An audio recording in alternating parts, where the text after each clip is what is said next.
more than I actually like winning culture that's starting to bleed into this Denver Broncos team. How do you think that the Broncos reconcile that? The fear of failure versus the enjoyment and the savory nature of the joy of winning? Yeah, it's a great question. And like, you know, Coach, like it's sort of that balance that you walk. You know, I think part of creating that celebration, like they came to New Orleans, not right when he first started, but almost like a decade into his time there. And if you remember, there's I think he's said in the past that like there was those middle years there in New Orleans where he felt like he kind of let the culture get stale, like that it was something that they didn't do, that they weren't watering it to the way that they needed to. And so when that kind of started to shift after that, great 2017 draft, this was sort of part of the change of, he talks about winning being addictive. And so like part of that is giving you more feelings that you're trying to chase. But it is interesting because like the party and the way that goes in the locker room after games, that's certainly not for Sean Payton. Like he's his biggest thing that he is motivated by when it comes to football is not losing. Michael Malone, I used to hear him talk kind of the same way. It's just like it's this balance that you're constantly trying to start to ride of why are my reactions more visceral to losses than they are to wins. And, it is a fine line that you have to try to walk. Yeah, Nick, do you almost feel that this fear of losing, this fear of failure is almost baked into the need for extreme detail in every aspect of scheme? And that's a Sean Payton. You even heard, I think, Pat Surtain II this week. It's almost like he lit up when he was talking about this fear of losing because that was who he played for in college. And Nick Saban, do you think it has to do more with the actual need for details of execution rather than just feeling like the weight of the world is on your shoulders every time you take the field? Yeah, I think that helps sort of boil it down in a given week, right? Because, whether we can nitpick kind of all the different ways that they've gotten to 10-2, and there's a lot of fair discussions to be had about the things that they're going to have to find a way to either improve upon or just simply, weaknesses that they're going to have to be able to neutralize in order to truly contend once they do get into the playoffs. But the bottom line is what they have here is sort of proof of concept in the way that they prepare, right? Because here you are, you win 9 games in a row. And as a player, you're sitting here and saying maybe I don't always understand everything or why each thing is detailed to the degree that it is. But when you win games, when you have that proof of concept, I think it becomes easier to dial into that. And now whether that's dialing into it because you really like the feeling of being in that locker room and the way it feels, or you're just so scared of what the other thing would feel like. I think either way, you're kind of almost creating this dual track, whatever it is that you need to kind of keep going with this thing, that is available to you. And I just think that's kind of part of the whole, calculus when it comes to the details that you're talking about. The Athletics' Nick Kosmider is our guest on the Ramos Law Hotline Morning Sprint on a Bud Light Football Friday here on Altitude 92.5. Nick, we've been kind of obsessed about the 1 seed on the show for the past couple of weeks, feeling as though you almost become invincible if anyone has to come here through an AFC championship. Can you walk us through the type of tiebreaker scenarios that exist right now between Denver and New England? Yeah, for the tiebreaker, it's pretty simple. If the Broncos beat the Raiders on Sunday, they will own all the pertinent tiebreakers over the Patriots. They could then not have a worse conference record than New England, first off. So even if they tied in conference record, what happens next would be the record of common opponents, and it's win percentage against common opponents. The Patriots and the Broncos share 5 common opponents. I'm probably going to forget one as I go through this, but it's the Bengals, it's the Jets, it's the Giants, it's the Raiders, and I'm missing somebody in there. But the bottom line is that they've played 5 of the same teams for a total of 6 games, right? The Broncos have an extra game against the Raiders. The Patriots have an extra game against the Jets. But what matters is your win percentage. If the Broncos beat the Raiders, they will be 6-0 in these common opponent games. The best that the Patriots can do, because they lost to the Raiders in week 1, is 5-1. So the bottom line is that if you beat the Raiders and you're 11-2, just like New England is, you have the advantage of if you just match their record in the final 4 weeks, you will be the number 1 seed. You do not have to have a better record than the Patriots. You simply need to match them. And that's a big deal when you're talking about kind of the scheduling, that's coming down from here. The Patriots have to play at home against the Bills team that's going to be revenge-minded after having lost to the Patriots earlier this season. And then they have to go on the road to play a Ravens team, which, grant you, seemed a lot more daunting before Thanksgiving night. But nonetheless, those are kind of the two games that they have that are really going to test them. And if you're the Broncos and you can get to 11-2, all you got to say is, hey, we just have to match them the rest of the way. Because this is a two-team race. There's about a 5% chance that anybody else in the AFC can win the number one seed. So we're talking about Denver versus New England coming down for this, and that's why Sunday is so pivotal for Denver. We continue our conversation with Nick Kosmider of The Athletic. And Nick, as we transition into the conversation about this game and what the Broncos need to control, injury report for both the Las Vegas Raiders and the Denver Broncos yesterday was a bit eyebrow-raising. What did you make of Max Crosby potentially being out, at least out for a day of practice, and then several names that popped up on the injury report, such as Patrick Bryant, Zach Allen, and also DJ Jones for the Broncos? Yeah, from the Crosby side, I will say that he's kind of that one player that I feel like, and I don't have this like written down, but it feels like he is a guy that you see from time to time, like not practice during the week or be dealing with something all week and then gets to Sunday. I think the game coming into Denver last year, he was dealing with some of the same stuff. Like he had gotten, I think in Baltimore, like an ankle sprain or something like that, and it kind of looked dicey for his status. And then sure enough, he plays. So that's one, like, I'll be very curious to see today. But he seems to always find a way to get to Sunday. With the Broncos, it was kind of, it was a little bit surprising yesterday. We saw Zach Allen going through stretch. Like he was there during stretch. Did not seem to be participating in the individual type drills that they do right after stretch before our viewing period is over. But, nonetheless, he got labeled as DNP yesterday. So that's certainly something to watch for the Broncos today. And then whenever you have a guy limited like Pat Bryant was, who you see at the beginning of practice going through everything, like he was in stretch, he was doing all the individual drills, and then comes out limited, that suggests that he suffered a hamstring injury during practice yesterday.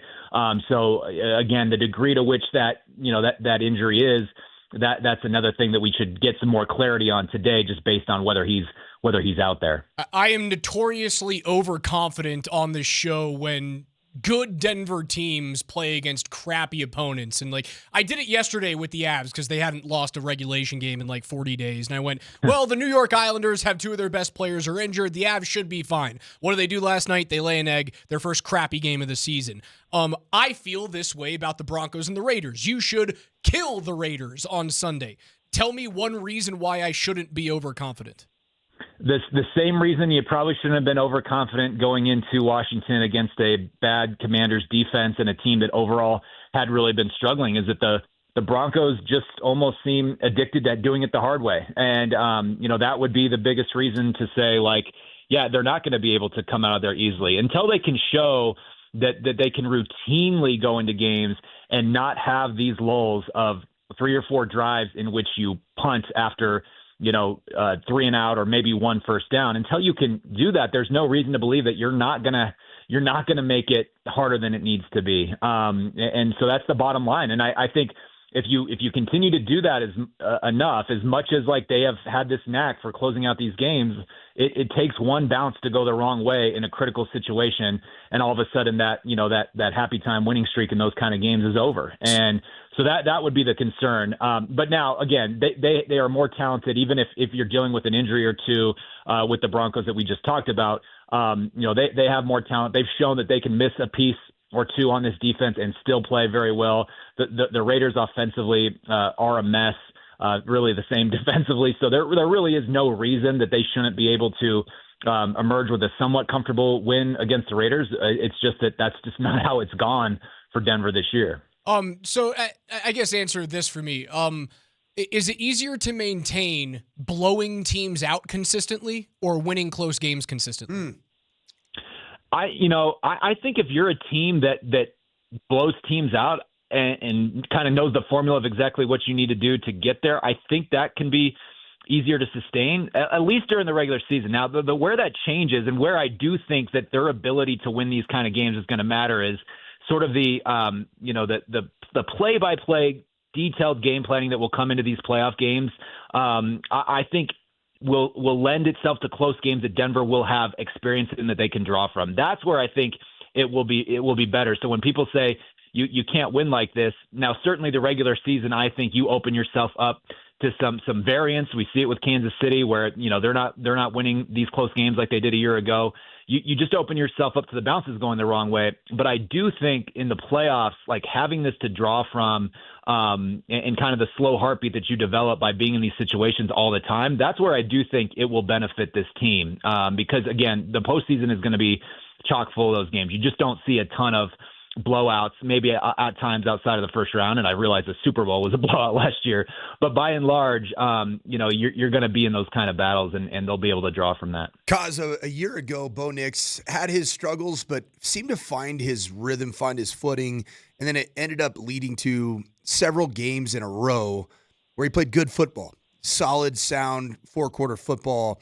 Do you think that following the bad performance, if you will, against the number one defense in pro football at Houston, right there with the Broncos, of course, and also the game in the wind against the Raiders at home on Thursday night on short week, do you feel like the 2-week stretch of beating the Chiefs and then being in position to beat the Commanders, is this going to be a springboard for Bo Nix to just get his footing and play solid football? You certainly hope so, and I think there's some signs of that.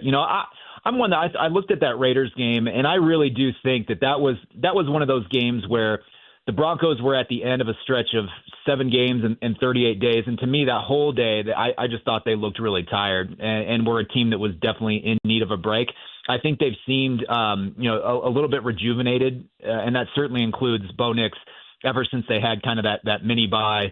And then, of course, after playing Kansas City, getting a real bye, I think he's trending the right way. When you look at 295 yards against the Chiefs, 321 against the Commanders, I think that's his best 2-game total in terms of passing yards in his career to this point. So certainly, I think there's things you can point to, and especially if getting Evan Ingram and R.J. Harvey involved in kind of that middle of the field passing game, like they started to do against the Commanders on Sunday night, then I think that they could really have something cooking. Like that's been a missing element. You could really add Pat Bryant and his work over the middle of the field into that equation as well. I thought he was really good on Sunday night, so it'll be important to see how he deals with his hamstring injury. But I do think it can be that, and certainly they want to be playing at the right time. They're going to face 4 good defenses after this week to end the season. So we're certainly going to get I think an honest look at just how much he has progressed going into the most important time of the year. Friend of the station, Nick Kosmider, read his latest at theathletic.com. Subscribe today with the New York Times. Nick, we appreciate your time, man. Have a great day, fellas. Thanks a lot. Club Dub looking for its 10th straight, this time in Vegas. I bet you Club Dub hits differently on the Strip. It sure does. And if you were around Antonio Pierce's post-game celebrations that involved some cigars, it wasn't just tobacco in those cigars, apparently. So the word goes of those that were within nose shot of what What's was happening. What's Antonio Pierce doing now? Probably living pretty good. Is he coaching in the league? I don't think he's coaching currently. I bet he's hanging out in Vegas just kicking it, man. He might be every night's Club Dub in Antonio Pierce's life. I don't think he's coaching right now. No. He's just done. You go from being a head coach, an interim head coach, to a head coach in 2024, and now you're just out. It's all good. It's just good living. It's just all never good. had it. You never thought that he had something going on there.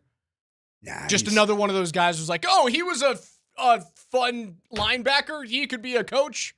He's doing the Sanford, man. Gets fired, after being an interim. Gets fired. He's going to just enjoy some time off, and then he's going to be on local sports talk radio in Las Vegas a year from Once now. those checks stop coming from the Raiders, baby. Let's go, baby. Nate and Andy are going to be live from the Old Man Bar in Broomfield today. They're giving away a pair of Bud Light VIP tailgate passes and a pair of tickets to the Broncos and the Jaguars game. Great specials on Bud Light starting at 3, and make sure you guys enter for those Broncos tickets. We'll see you at the Old Man Bar in Broomfield today starting at 3 p.m. It's a Bud Light Football Friday here on Altitude Sports Radio 92.5. Again, our special thanks to Nick Kosmider of The Athletics. Unfortunately, as I put a plural on the end of athletic.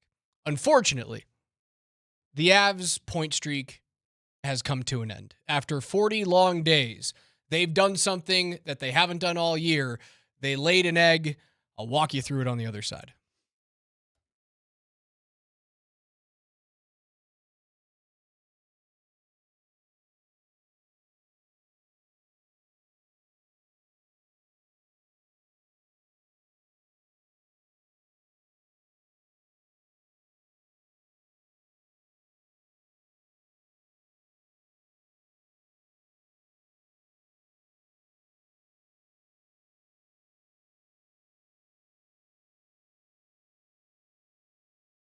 As it is written in the good book, the mountains are calling and I must go. And if you're like me and you're looking for the ultimate Colorado ski experience, then head to Loveland Ski Area where the snow is good, the views are breathtaking, and the vibes, well, they're pure Colorado. With terrain for every level and fewer crowds than any partner resort, competitive resort, Loveland is your escape to winter adventure. In this holiday season, share that escape with someone you care about. A day on the mountain beats anything that could be wrapped in a box. It's just 53 miles from Denver. If you're like me and live on the east side of Denver, you can get there sometimes in an hour and 10 minutes. You'll be on the slopes before you know it. So plan your day or your season at skiloveland.com. And Loveland Ski Area, it's all about this. It's more snow, less crowds, more freedom.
And it is December 4th, 2025. It is game number 27 for the Colorado Avalanche. And again, that's only the second time this season that they have lost a game in regulation. Their 17-game point streak comes to an end as they lose to the New York Islanders by a final score of 6-3.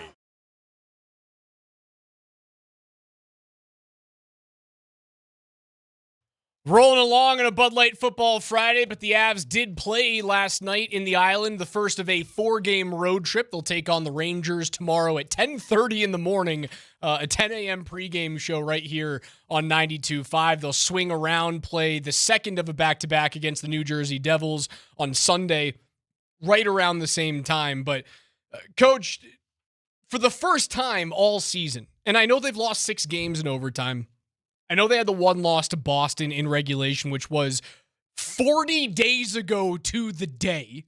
Was the last time they lost in regulation. That's the first time that the Avs have looked truly crappy this year. Do you think it was a Mackenzie Blackwood issue? Blackwood was not good. There were 3 things that happened yesterday. He looked like he had the yips a little bit. There was one goal that you want back. The one that made it 4-0 was the goal that you went, oh, what was that, Mackenzie? It was the short side shot from Adam Pelech that couldn't go in. I know there's a little bit of a bug, like a flu thing going through the locker room. You could certainly see that. Like Parker Kelly looked like he was about to hurl the entire time he was on the ice. So there's a sickness going through the team. But it did feel, was it you that said there's times where the Nuggets can look disinterested? Or was that Dempsey? It was me saying that about Jamal Murray. Okay. Maybe I was the one who then took it to the Nuggets can look disinterested as a team when they play I thought that was lower competition. That was a little bit of the nature of the deal last year and the year before for the Nuggets. That was the first time I felt this all year with the Avs, is that they did look disinterested to start the game. They were incredibly sloppy with the puck in their own zone, particularly their forwards. Defending on the PK for the first time all season was bad. Like Jack Drury got walked by Matt Barzal, like so badly. I haven't seen Jack Drury look that bad defensively in burgundy and blue yet. And then you pair that with Mackenzie Blackwood being the worst of the 2 goalies on the ice. And he just simply had a bad game. What it does for me is it sobered me up just a little bit. The Avs are still the best team in hockey. Like, it's very clear their metrics, their underlying possession metrics, their traditional counting numbers of plus minus goals for and goals against are so much better than the next best team in the league, which is Dallas right now, like 3 times better than Dallas. And I know you only have a 3-point lead on the Stars right now with the game in hand because the Stars are just simply the second best team in the league. They just happen to occupy the same division with you. It sobered me up a little bit on the power play thing.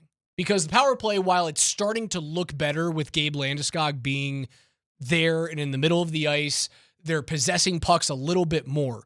It's still not firing when you need it to. Road is 8. It's about 8% success rate. That's horrendous. It's really bad. When you get down to it, the Avs will win more games that they go 0 for 4 on the power play during the regular season because they always have the puck at 5-on-5. They're going to win most of those games. But it still brings up that ugly fact. When you need a power play goal, this team, every single year, until like last season in the playoffs, you could always feel that when you went up 5-on-4, you had a really good shot to either tie the game or go up by 1 when you needed to score. And last night it happened, right? They were down by 2. Matthew Schaefer, the teenage defenseman phenom, flips a puck out of his own zone, and they go on the power play. And for a minute of those 2 minutes, the Avs didn't have the puck. New York just ragged the puck. They had a grade A scoring opportunity. Nothing really happened. And that's when I went, they're pretty much dead. Yeah, they looked good on the 6-on-4 when Bednar pulled the goalie with 3 minutes and 30 seconds to go last night. They had the puck the entire time, and they were dangerous. But the inflection point of, can we find a way to get a point in a game where we have quite simply sucked, it came with 8 minutes to go on the power play. And it was worthless. And that was sobering to me last night. They are 99% the way there of being the complete team. The power play still needs to figure it out. And guess who it came against? Do you know who is on the bench for the New York Islanders? Not Patrick Waugh. Is it your old Ray Bennett. There he is. Yep. Ray Bennett is darkness. the special teams coach in New York. Hello, darkness, my old friend. They're the Isle's pretty decent this year. Yeah, they're a solid team. They're going to probably be a postseason team. They've got the goaltending to do it. Schaefer's a freak. The Palmieri and the Romanov injuries are really... It's going to catch up to you. That's the reason why I was so high on the Avs last night. I was like, no Palmieri, no Romanov. You should be perfectly fine because you're just rolling right now. Mm-hmm. A Patrick Waugh coach team will always be in the conversation. I think they'll be fighting for a wild card spot. Yeah, they were on before, especially the Palmieri injury. They were on a pretty nice pace there, where they were just finding ways to get points. This is a team that's pretty good. How do you rate the growth of Patrick Waugh, the coach, since some earlier failures in his career post playing? When he was stripped of his abilities to be the general manager and the head coach is when he got better. When he was both the decision maker for personnel in Colorado and the head coach, things started to go down. Now, his first year was great, right? Like, they win the Central Division. Semyon Varlamov should have won the Vezina that year, and then they end up losing in Game 7 in overtime. I think it was Nathan McKinnon's rookie year, something like that. I think it was Nathan McKinnon's rookie year, or the second season that they had him. They end up losing to the Wild in Game 7 of the first round. After that, you got diminishing returns, because I do think he's one of those coaches. You mentioned this about Jim Harbaugh. You get elite performance your first couple of years. Gotcha. And then it starts to and you're still in that sweet spot in New York. Oh, yeah. Well, because he came on halfway through the year last year. Yes. The other thing that I believe is very important, in New York, he's not calling the personnel shots. Gotcha. He's just a bench guy. So what did Patrick Waugh do between 2016 and last year? He owns the Quebec Ramparts in the Quebec Major Junior League, or the Quebec Maritimes Junior League. Yeah. And he was either just owner, or he was both owner and head coach. I know he did that at some point. It's kind of like he inserts himself as he sees fit, because he's the owner of it. So he's like, if I want to call the shots. He was the head coach and owner of that team for a number of years. I don't remember if he was doing it for the past 13 seasons. 5 seasons. But that's what he was doing. The Quebec Ramparts. It's a solid. How ugly was the divorce with Colorado? It was ugly. Yeah. Him leaving you high and dry was not a good look for a guy who is beloved here. And unfortunately, what had to happen is, like, a dude who was by his side all of those years, one of his best friends as a teammate, Joe Sakic, had to, dude, you're gone. And not only did Sakic have to be the guy that said, get the heck out, Sakic was the dude who took his general manager duties away from him and said, you don't get to do this anymore. I get to do this. They still drink one beers together? I don't know their relationship close enough. Be interesting. Patrick Waugh doesn't spend a lot of time in Colorado. Okay. Even at directly after he retired, man, he went back to Quebec immediately. That family left. Now, there were some personal relationship issues within Patrick's own marriage that probably led to them leaving, and his kids were getting older at that point. But Patrick's not one of those dudes that's back here all the time. Yeah. He was back here as a coach. He was back here as a general manager, and you rarely ever saw him around. He wasn't one of those dudes that made a home here after moving here and playing here for a number of years, like a lot of athletes do, whether it's hockey players, basketball players, or football guys.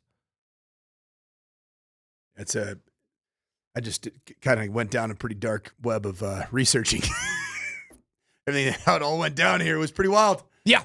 Yeah. You don't necessarily come out smelling like roses when you leave the team a month before the season starts. Mm-hmm. He screwed Jared Bednar that year. And I mean, the team was not good, but when you have a month to get your coaching staff together and walk in and try and compete, you're en route for a 48-point season. Now, what happened the year after? Made the playoffs. They haven't missed ever since. So it went Patrick Waugh straight to Bedsy. Bedsy was the panic hire. They hired Jared Bednar out of the American Hockey League affiliate of the Columbus Blue Jackets. Wow. Was zero head coaching experience in the NHL. National Hockey League? Zero coaching experience in the NHL, period. Now, he had won championships in the East Coast League and the American League as a coach. So there was a pedigree of like where he coaches, he wins, kind of like John Cooper was with Tampa Bay, where he coaches, he wins. But he was a panic hire. I wonder if if Patrick Waugh had left the Avs in June of that year, after the Cup, and you had all those months to find a head coach, if Jared Bednar would have been or would still be the head coach of the Avs today. If they had the ability to sit down and interview a bunch of coaches in the offseason, I would put my money on Avs probably don't hire Bednar. So since 2016, Jared Bednar's the third most tenured head coach at his current spot in the National Hockey League. I think it's now the second. Sullivan's no longer with Pittsburgh. He's the head coach in New York now. Yep. So it's John Cooper followed by Bednar. It used to be Cooper, Sullivan with the Penguins. Sullivan got fired by the Penguins, hired by the Rangers this offseason. In Carolina. Yep. After him. The good coach, man. Yep. You got great coaches here. Great coaches. In hockey, you think the coaching carousel is nuts in college football? NHL is wild. We're coming up on that season, aren't we? It's usually right around, isn't it? Like right after the New Year. Yeah, someone gets booted. It's just wild. But it's weird right now because like the league is so packed together. There's only a couple of really crappy teams in the league right now. It's Vancouver and Calgary. The rest of the Nashville you can throw in there too, and maybe St. Louis. But the rest of the league is packed together. The Metropolitan Division from first to last is separated by 2.5 wins. It's crazy. The East or the Atlantic Division from first to last, which is the Florida Panthers, last place in the Atlantic, is separated by 8 points, 4 wins. And unfortunately, the Avs play in the best division in hockey with the 3 best teams in the NHL. Well, you're a big reason that it's the best division. You are. You know so, what? To Give be them their fair. flowers. Avs lose 6-3. They'll bounce back, hopefully, tomorrow in a midday showdown on Broadway against the New York Rangers. Bud Light Football Friday continues on the other side. We'll dive into if there's anything about the Las Vegas Raiders that makes you scary. And the answer, Coach, tell me if I'm wrong on the other side. The answer is no.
Bud Light Football Friday rolls along into hour 2 of the morning sprint. That's the coach, Mike Sanford. KJ Granderson is behind the glass.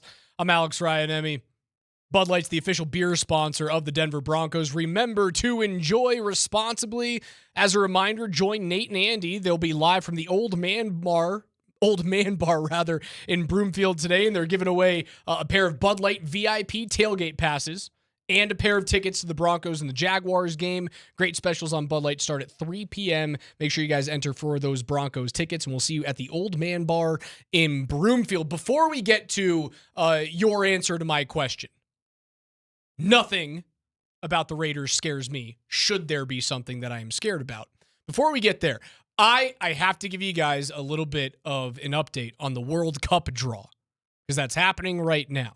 And the president of the United States is there at the World Cup draw, trying to tell us like who's in what group. And President Trump, as he was taking Team USA's name up and holding it for Group D, and we know that they've been in Group D, he says, and I quote, "Are you sure you don't want me to do this?" Oh, you know what? I do want you to do this. Coach, can you read the quote for me?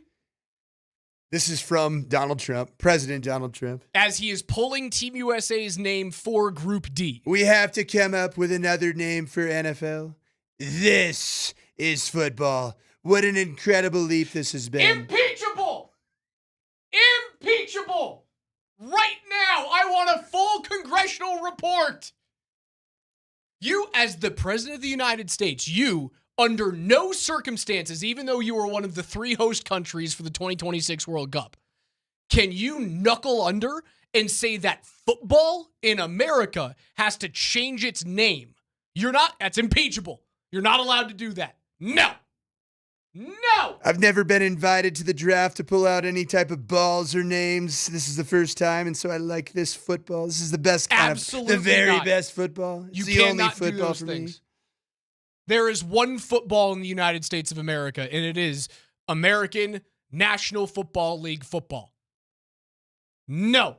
I agree. Impeachable offense. Coach agrees. Can't do it. Yeah. And you love the beautiful game. I love the beautiful game. And the United States is in Group D, or as some would call, Grupo D. I'm feeling good about the Americans' chances, man. We'll let you guys Pochettino. know throughout the rest of the show who the U.S. is going to have to go through to get out of Group D in the 2026 World Cup. But again, Mr. President, impeachable offense by saying that we have to rename the NFL. Coach, why should I be scared of Las Vegas? Well, I found one statistic with a deep dive here that would give me some pause. So, Bo Nix, where do you think that he's found his most consistent success as a passer? On the run. So, if you look at Bo Nix, he's passed on the run on 25.9% of his attempts, the highest rate in the National Football League in the next-gen stats era since 2016. So, he is an on-the-run thrower of the football. Even his touchdown to Cortland Sutton with the knee a mere inch above the turf there in Washington, D.C., so here it is. When Bo Nix is passing on the run, he leads the NFL in pass attempts this season with 112 and ranks second in yards at 579, but only completes 50% of his passes and averages 5.2 yards per attempt.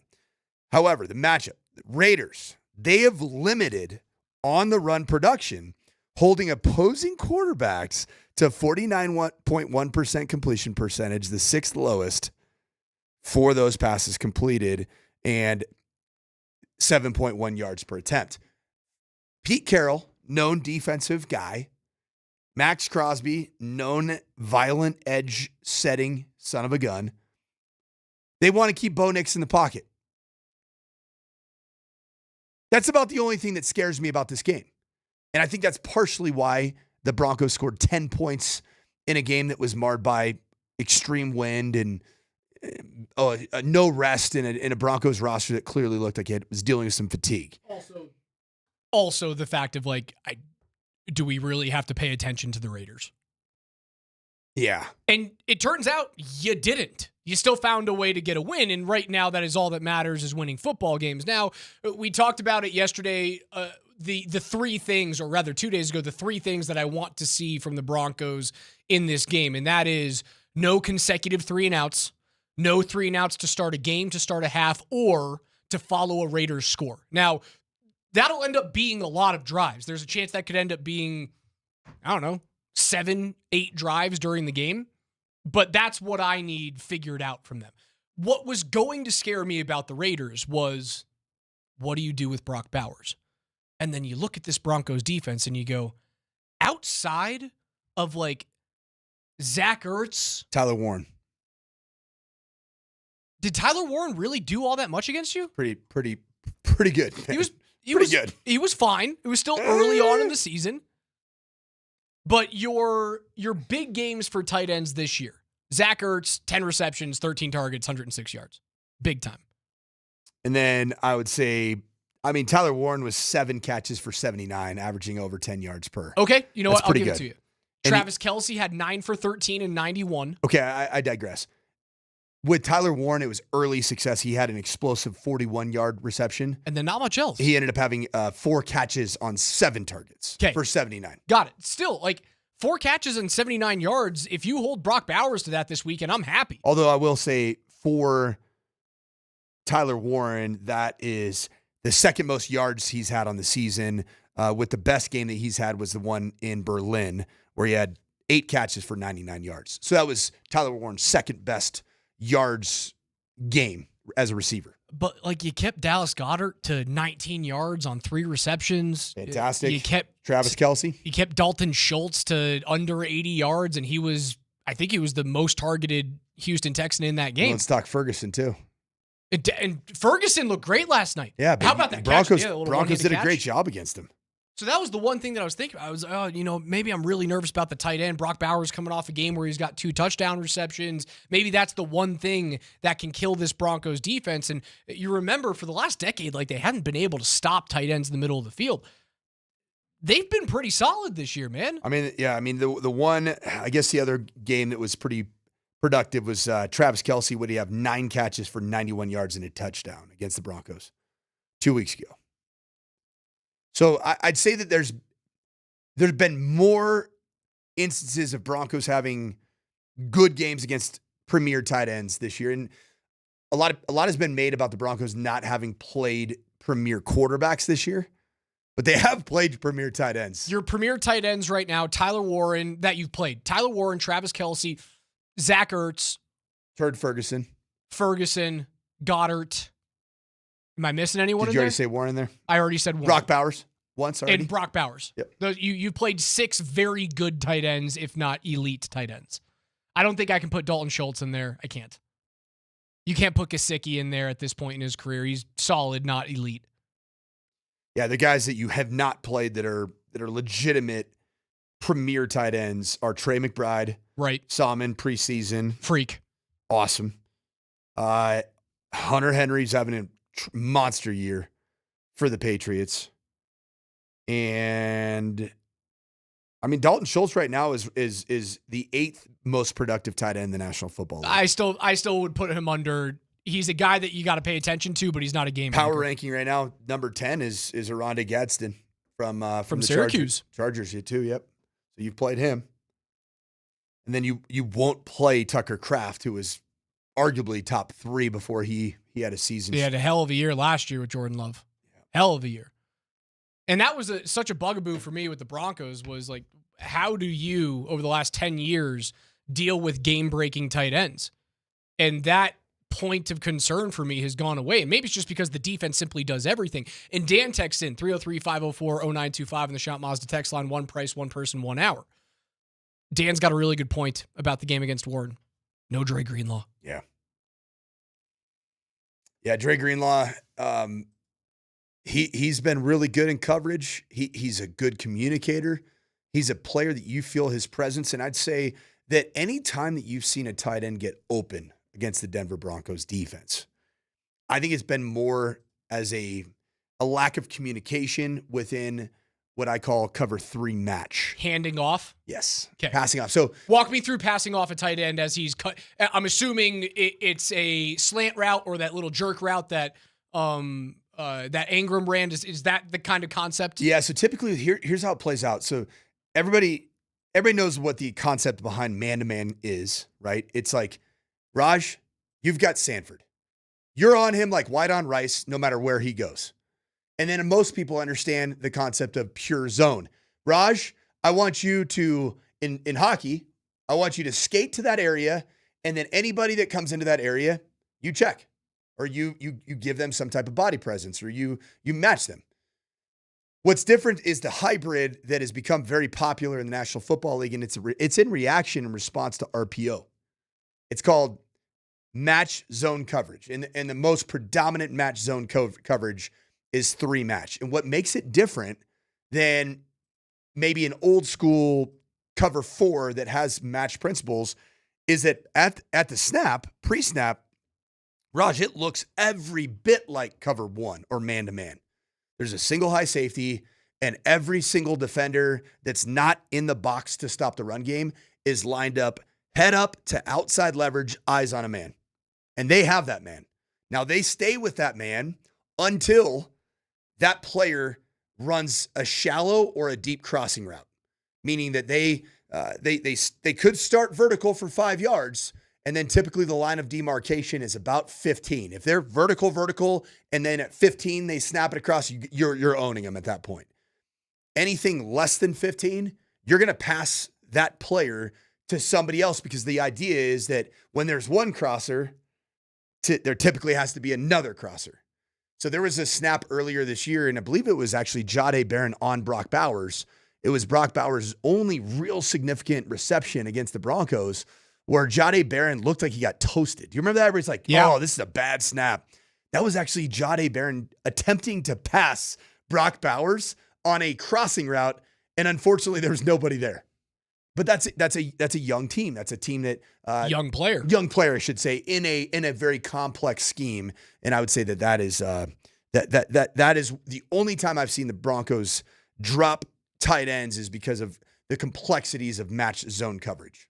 Make sure y'all tune in tonight starting at 5 p.m. for the pregame show of the Nuggets and the Hawks, powered by Ramos Law, as the Nuggets continue their East Coast road trip in Atlanta. You've got Nuggets and Hawks tonight on 92.5.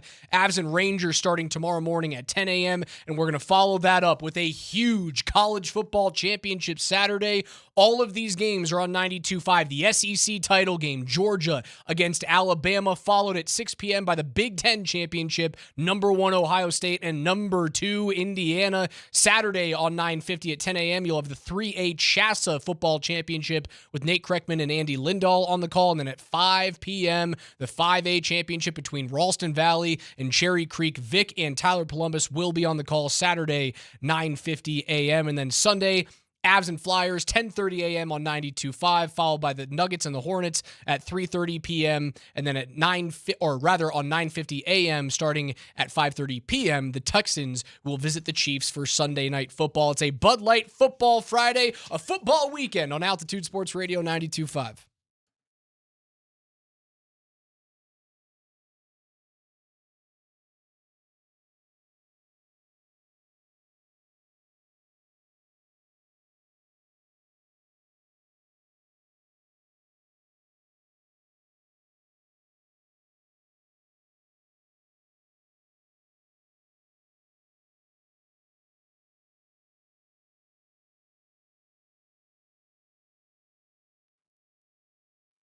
The weather is getting colder, but the sports action in Denver, it's never been hotter. And there's never been a better place to bet on football, basketball, and stick and puck than Circa Sports Colorado. Featuring high app limits, player-friendly pricing, and exceptional customer service, Circa Sports was made by sports bettors for the sports bettor. It doesn't matter if you're looking to bet on football futures, points on the court, or puck line on the ice. Bet where the pros bet with Circa Sports. Go out and check out the Circa Sports Colorado app wherever you download your apps, or visit circasports.com today for the best sports betting experience that you can possibly find. And as a reminder, you've got to be 21 years or older. If you've got a gambling problem, make sure you call or text 1-800-GAMBLER.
Every day here at 11:20 on the morning sprint with Coach and Raj, we go through the biggest stories on the gridiron with KJ Granderson's NFL Notes. It's a Raider Week version of NFL Notes on a Friday. KJ, kick us off. Well, Geno Smith can be an absolute problem at times if he gets going, but as Coach Sanford talked about earlier this week, he can sometimes be a turnover machine.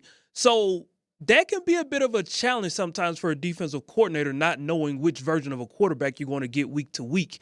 Here's Vance Joseph on preparing multiple game plans for a vet quarterback like Geno Smith and making sure that his defense remains fluid at all times. Well, each week it's different, obviously, and you want to have, different structures and different looks for your opponents, right? And you're hoping to give them things they haven't practiced. That's my deal in the first 15 to kind of give them the new ideas that we came up with that week and hopefully they don't adjust to it quickly. But you always have different structures each week. It can be the same coverage or the same pressure, but from a different structure. And to an offense, if one guy moves, it kind of moves their rules around. My background is offensive football. So, I remember those days where, one guy moves an inch and it changes everyone's rules. So that hits my mind, game plan on Wednesdays that just put him there and put him there. It could be the same blitz or same coverage, and it should kind of tweak the offense's rules a little bit. So it's a cat and mouse game. It's a matchup game also, You get my guy on, one of their guys who can't block our guy. It's a cat and mouse game that way. But each week we have different structures to kind of give us an advantage with the rush or with the coverage. Sped up Vance Joseph, professor of football, Vance Joseph. It's pretty wild, man. It's pretty good. Was that sped up, VJ? Just a smidge. I also had to kind of clean up the audio because of all the construction going on yesterday. That was pretty good, man. I mean, Vance Joseph, very thoughtful. I love the conversations there about just comes from an offensive background, played on the offensive side of the ball, I believe at CU. I'm not mistaken about that.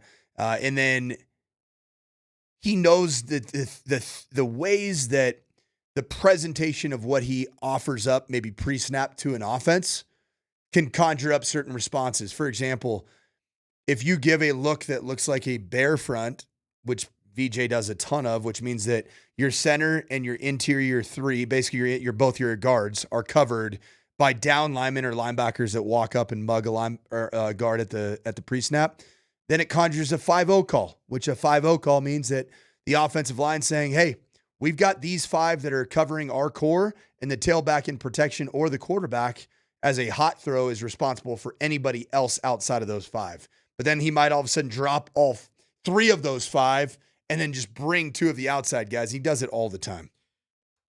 They're going to kill Geno Smith this week. I hope so. I think he's like the 3rd most pressured quarterback in the league.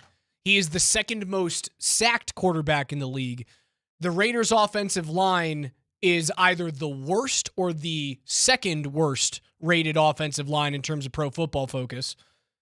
Like they are lined up to get murdered by the best pass rush in the league today. Well, what you want to see here from the next gen stats about Geno Smith and some of the areas he's recorded a successful play on 28.5% of his dropbacks when under pressure. That's seventh worst in the National Football League. In comparison, when Geno Smith is not pressured, he's a 52.7% success rate, not just completion percentage, success rate, which is right at the league average. So the key is don't allow Geno Smith to even be league average. Get him back to that bottom 7 quarterback in the NFL by creating constant pressure. Can I get a little greedy? I said I had 3 things, and they were all punt focused, all 3 and out focused. I really want a Nick Bonito strip sack. I'm really want a strip sack. Can I be selfish? Sure. I want a 3-sack Nick Bonito day with the strip sack. Ooh. Is that okay? Yeah. I'm cool with that. Nick Bonito, if he hits 3 sacks in this game, we will finally get our first Broncos game of the year that is just a complete laugher. And we're going to have fun in a lounge chair. Because if he has 3 sacks, he's not the only dude who's going to have a sack in the game. No. You'll have a bunch of guys. Where are we at with the sack record right now? The NFL team sack record. Because I think he slowed down a little bit last. The single season sack record is at 72. And Denver sits as a team. How many do they have right now, Coach? The Broncos are sitting at 49. Yeah, you got a long way to go. Go They're a not gonna long get it way done. for a 7-banger, though, wouldn't it? That's a lot of sacks, homie. It's Geno Smith, man. It's Geno Smith. It's the Raiders' Colton offensive Miller's line. the only guy who's worth his weight. And not to mention the Browns sacked him 10 times and they knocked him down another 14 times. I love Nick Bonito, but there is no Myles Garrett in Denver. Got ourselves a Bonito, possibly an Allen if he's healthy. Got ourselves a JFM, big dog. Got ourselves a DeAndre, Mr. Thick Six, Tillman himself. I love the defense. Myles Garrett, while he plays on an irrelevant team, is in the middle of becoming the greatest sack artist in the history of football. Yeah, he's pretty good. And There is so no Myles big. Garrett in Denver. So He is an How big is that absolute man? mutant.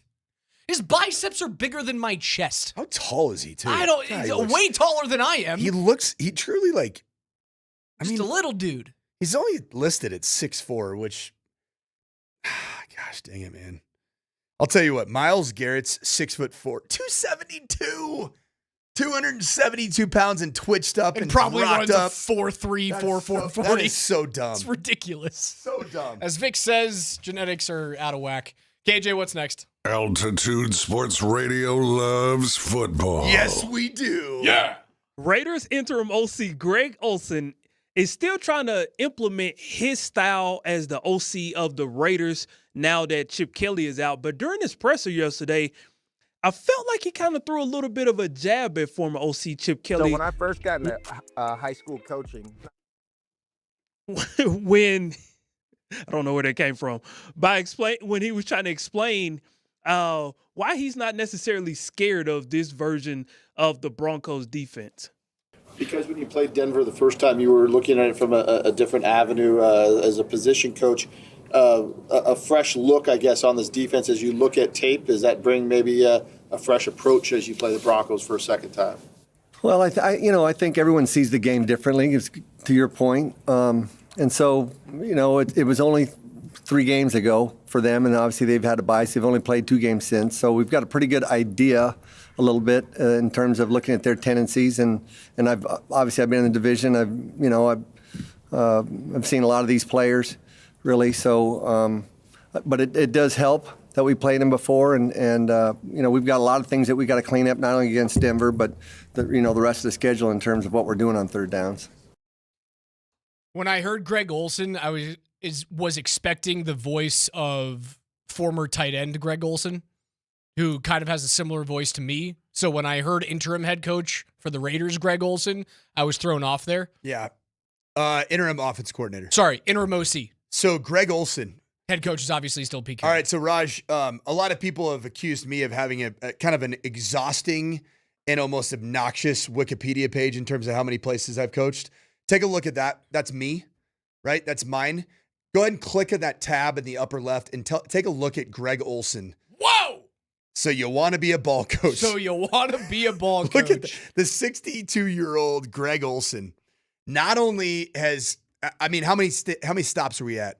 I'm not counting those right now. The longest he has ever stayed in a single place is 3 years, and he has been coaching since 1987. Is that not crazy?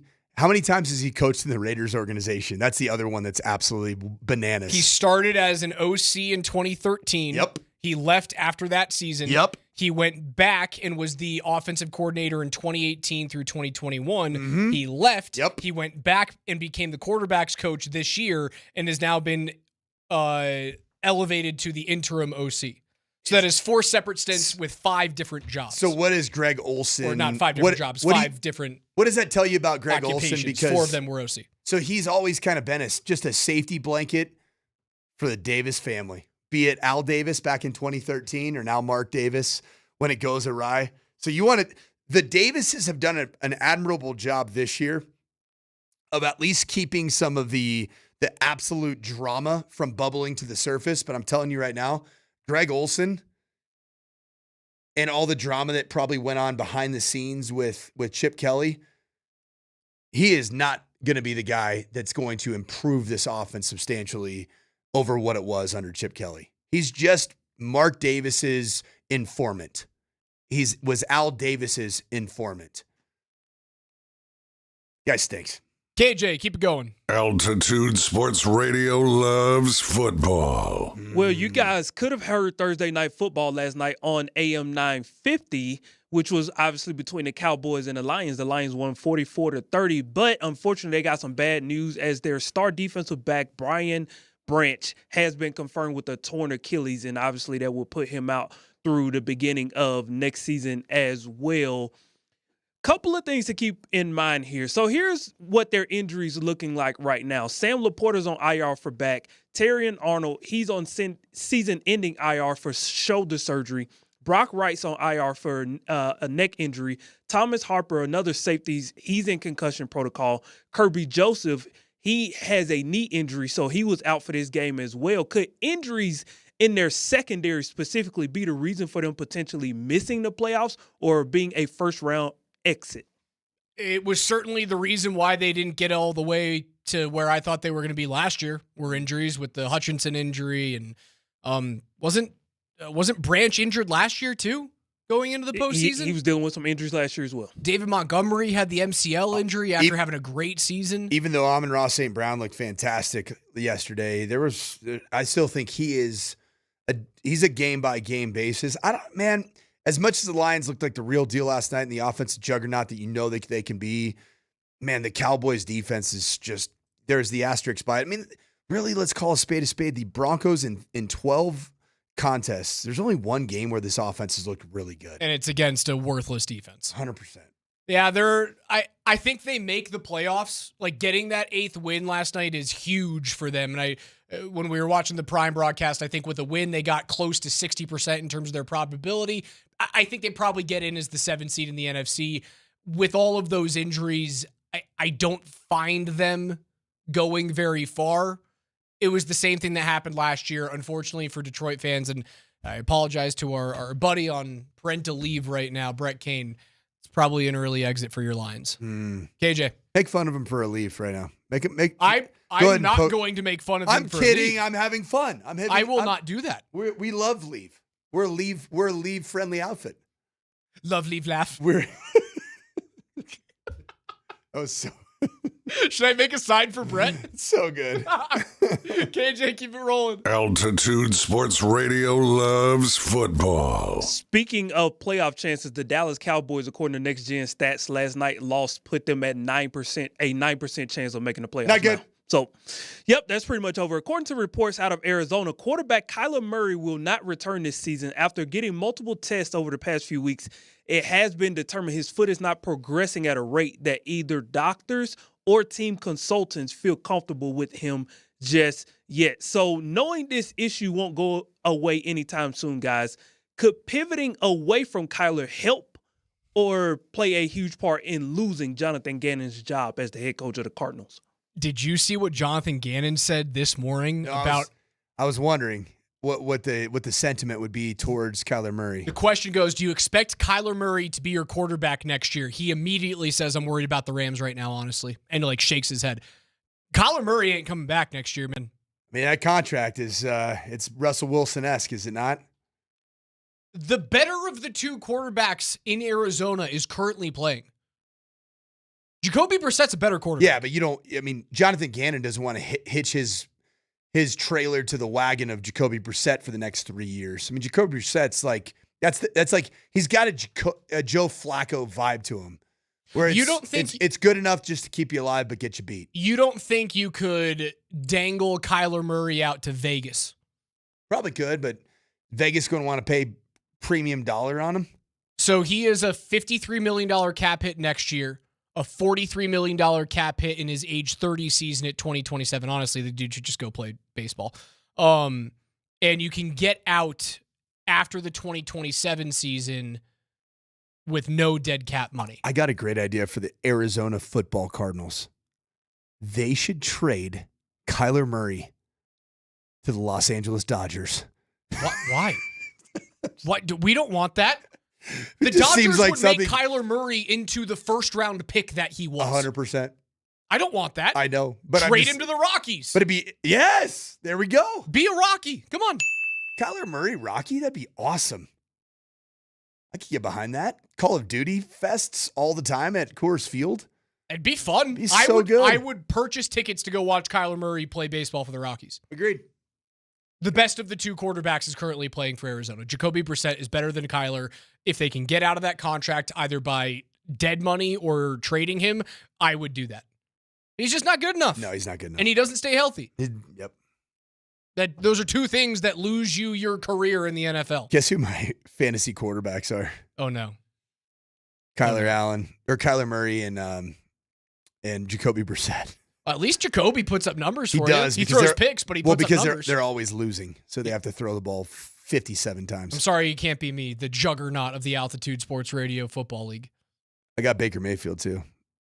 KJ, am I already beating you this week? First and foremost, I'm going to get you this week. You got me week 1, but nope. As we're gearing up for our fantasy playoffs here, I'm going to get you, Raj. The way you've been pumping out your chest, all right? You've been puffing it up. It's been you've been walking around here like Tyler Polumbus, right? You've been the Tyler Polumbus of the fantasy football league, and it's not going to be the case when we come in here on Monday. I can't pump myself up physically, but in the make-believe world of fantasy sports, I'm the biggest dude in the room, KJ. KJ's NFL Notes are brought to you by Mountain High Appliance. It's Colorado's most complete local appliance store. They have locations in Denver, Louisville, Littleton, Colorado Springs, and Glenwood Springs. They offer every major appliance line and brand, and you can find them at mountainhighappliance.com. On the other side, we will pop some tops, tell you what we're watching this weekend. Also, I'll give you an update on the 2026 FIFA World Cup draw. Ooh. Who is Team USA playing in Group D? Find out next.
Make sure you guys head on out to the Old Man Bar in Broomfield today, starting at 3 p.m. as Nate and Andy give away Bud Light VIP passes and a pair of tickets to the Broncos and the Jaguars game. It all starts at 3 p.m.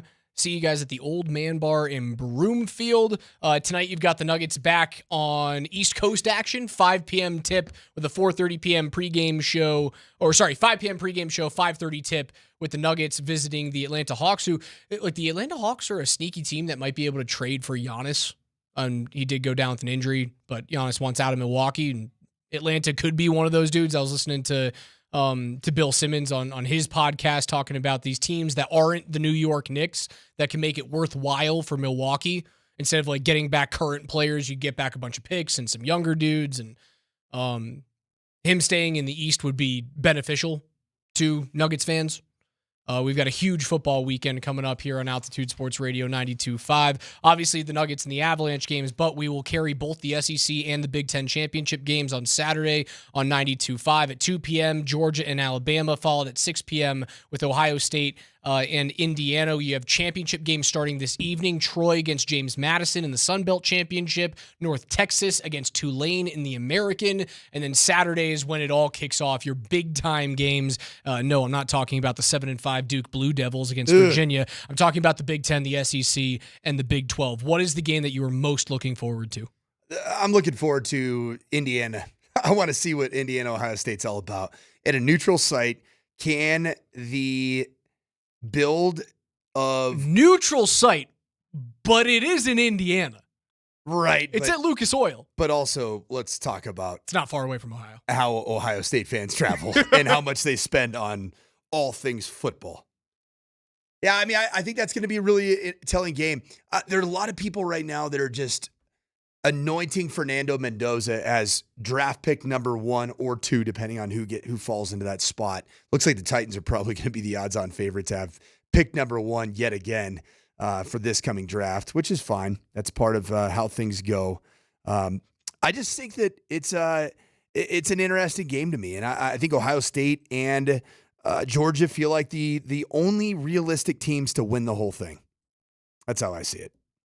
BYU, Texas Tech. Very intrigued by that game. Very intrigued. And I think that both of those two teams, especially if BYU avenges their earlier season loss at Texas Tech by beating them in the conference championship game, both those teams deserve to be in the college football playoff. I was going to say, does Texas Tech run the risk of, if you lose by a healthy margin to BYU, it's not a nail biter, you lose by a touchdown or 10 points somehow? Ooh. Are they out? Update from the World Cup draw. What's that? The U.S. drew Paraguay. I know nothing about the country of Paraguay. Well, they're a CONMEBOL, which means it's the they're a rival? They're true central, like South American nation. So if you qualify out of South America's CONMEBOL, you're pretty legit. Okay. But one of the lesser South American teams for sure. Paraguay. Paraguay. Yep. So right now it's USA, Paraguay, and Australia. Not a terrible group. Definitely not a group of death, but continue on college football. I find it odd that 3 of the 4 big-time championship games, and again, there's also the Mountain West this evening, right? Yeah, Boise State and... So Boise State, UNLV, for like the 3rd time in a row, 3 years in a row, Boise State, UNLV play in the Mountain West Conference Championship game, and Boise State has obliterated UNLV in all of these matchups. Dan Mullen, the head coach at UNLV, Boise State limped into this game. They got a bunch of help at the tail end of the season. They won their last several ball games, but got help because Boise State lost to Fresno State. Fresno State ended up getting beat by Utah State at the end and ended up getting to 3 conference losses. San Diego State beats Boise State, and then Boise State gets ultimate help from New Mexico. And the Lobos end up, they really should be in this game.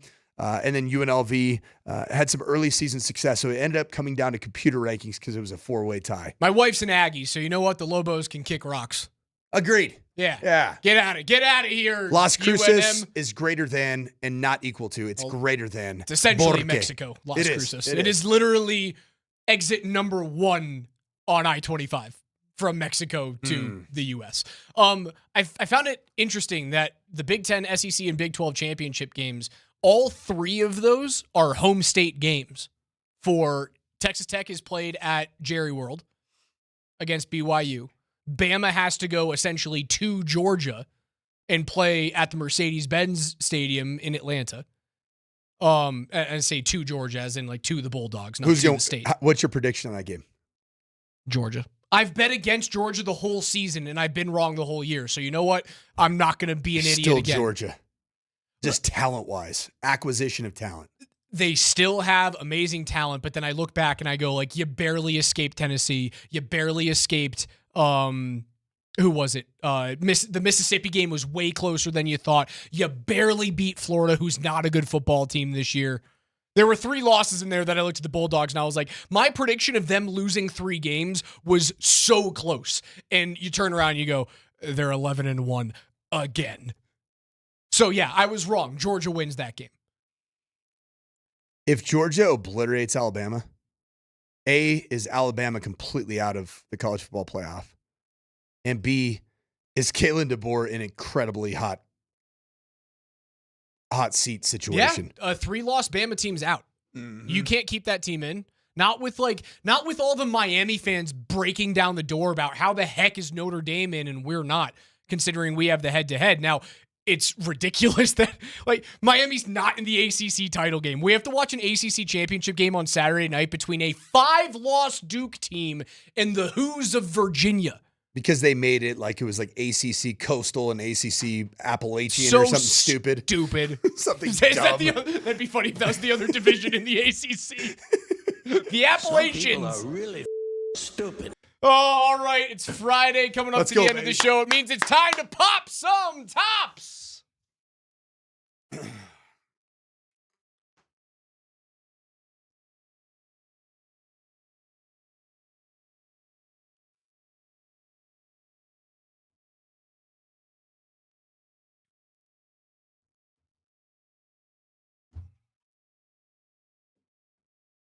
Obviously, we're going to be watching a whole bunch of football this weekend. Coaches likely pop. You know what? I don't want to take your thunder. What are you popping your tops to? Boise State. There you go. In their 3rd consecutive Mountain West Conference championship game. Had a feeling. Attempting to do something that they've never done in the history of the Mountain West Conference, and that's win back-to-back Mountain West Conference championships and holding up double birds on the way out because they're headed to the Pac-12 Conference. Go Broncos. Obviously, we'll be watching all the big-time championship games on Saturday. I'm looking ahead to Saturday in the NHL. I love when Montreal and Toronto play against each other, especially when the Maple Leafs suck, and it's in Toronto. So I'm going to watch the Canadiens walk into a burning city, beat the Maple Leafs, and I can't wait to listen to sports radio Monday morning and hear how horrible the Toronto Maple Leafs are. Well, so I'm popping my tops to my Canadian brethren. I'm going to pop some tops, Uncle Rico style. Back when I was playing and coaching, our team was really good because right now I'm going to have to watch from home on my couch the CHSA 5A state championship. Recent rankings just came out that had Cherry Creek as the number 19th team in the entire United States of America. Regardless of classification. Number 19 in America. Dang. Playing against Ralston Valley. Coach Yano's done a phenomenal job. Jared Yanacito and that 13-0 football team. I'm gonna be popping my top and hopefully cheersing to being in that game next year at this time. All right, let's take a quick look at what the Broncos have coming up on Sunday. We do it every single week. Your predictions for the Broncos game. 2:05 on CBS. Broncos currently sit at 7.5-point favorites, a total of 39. Coach, do the Broncos cover?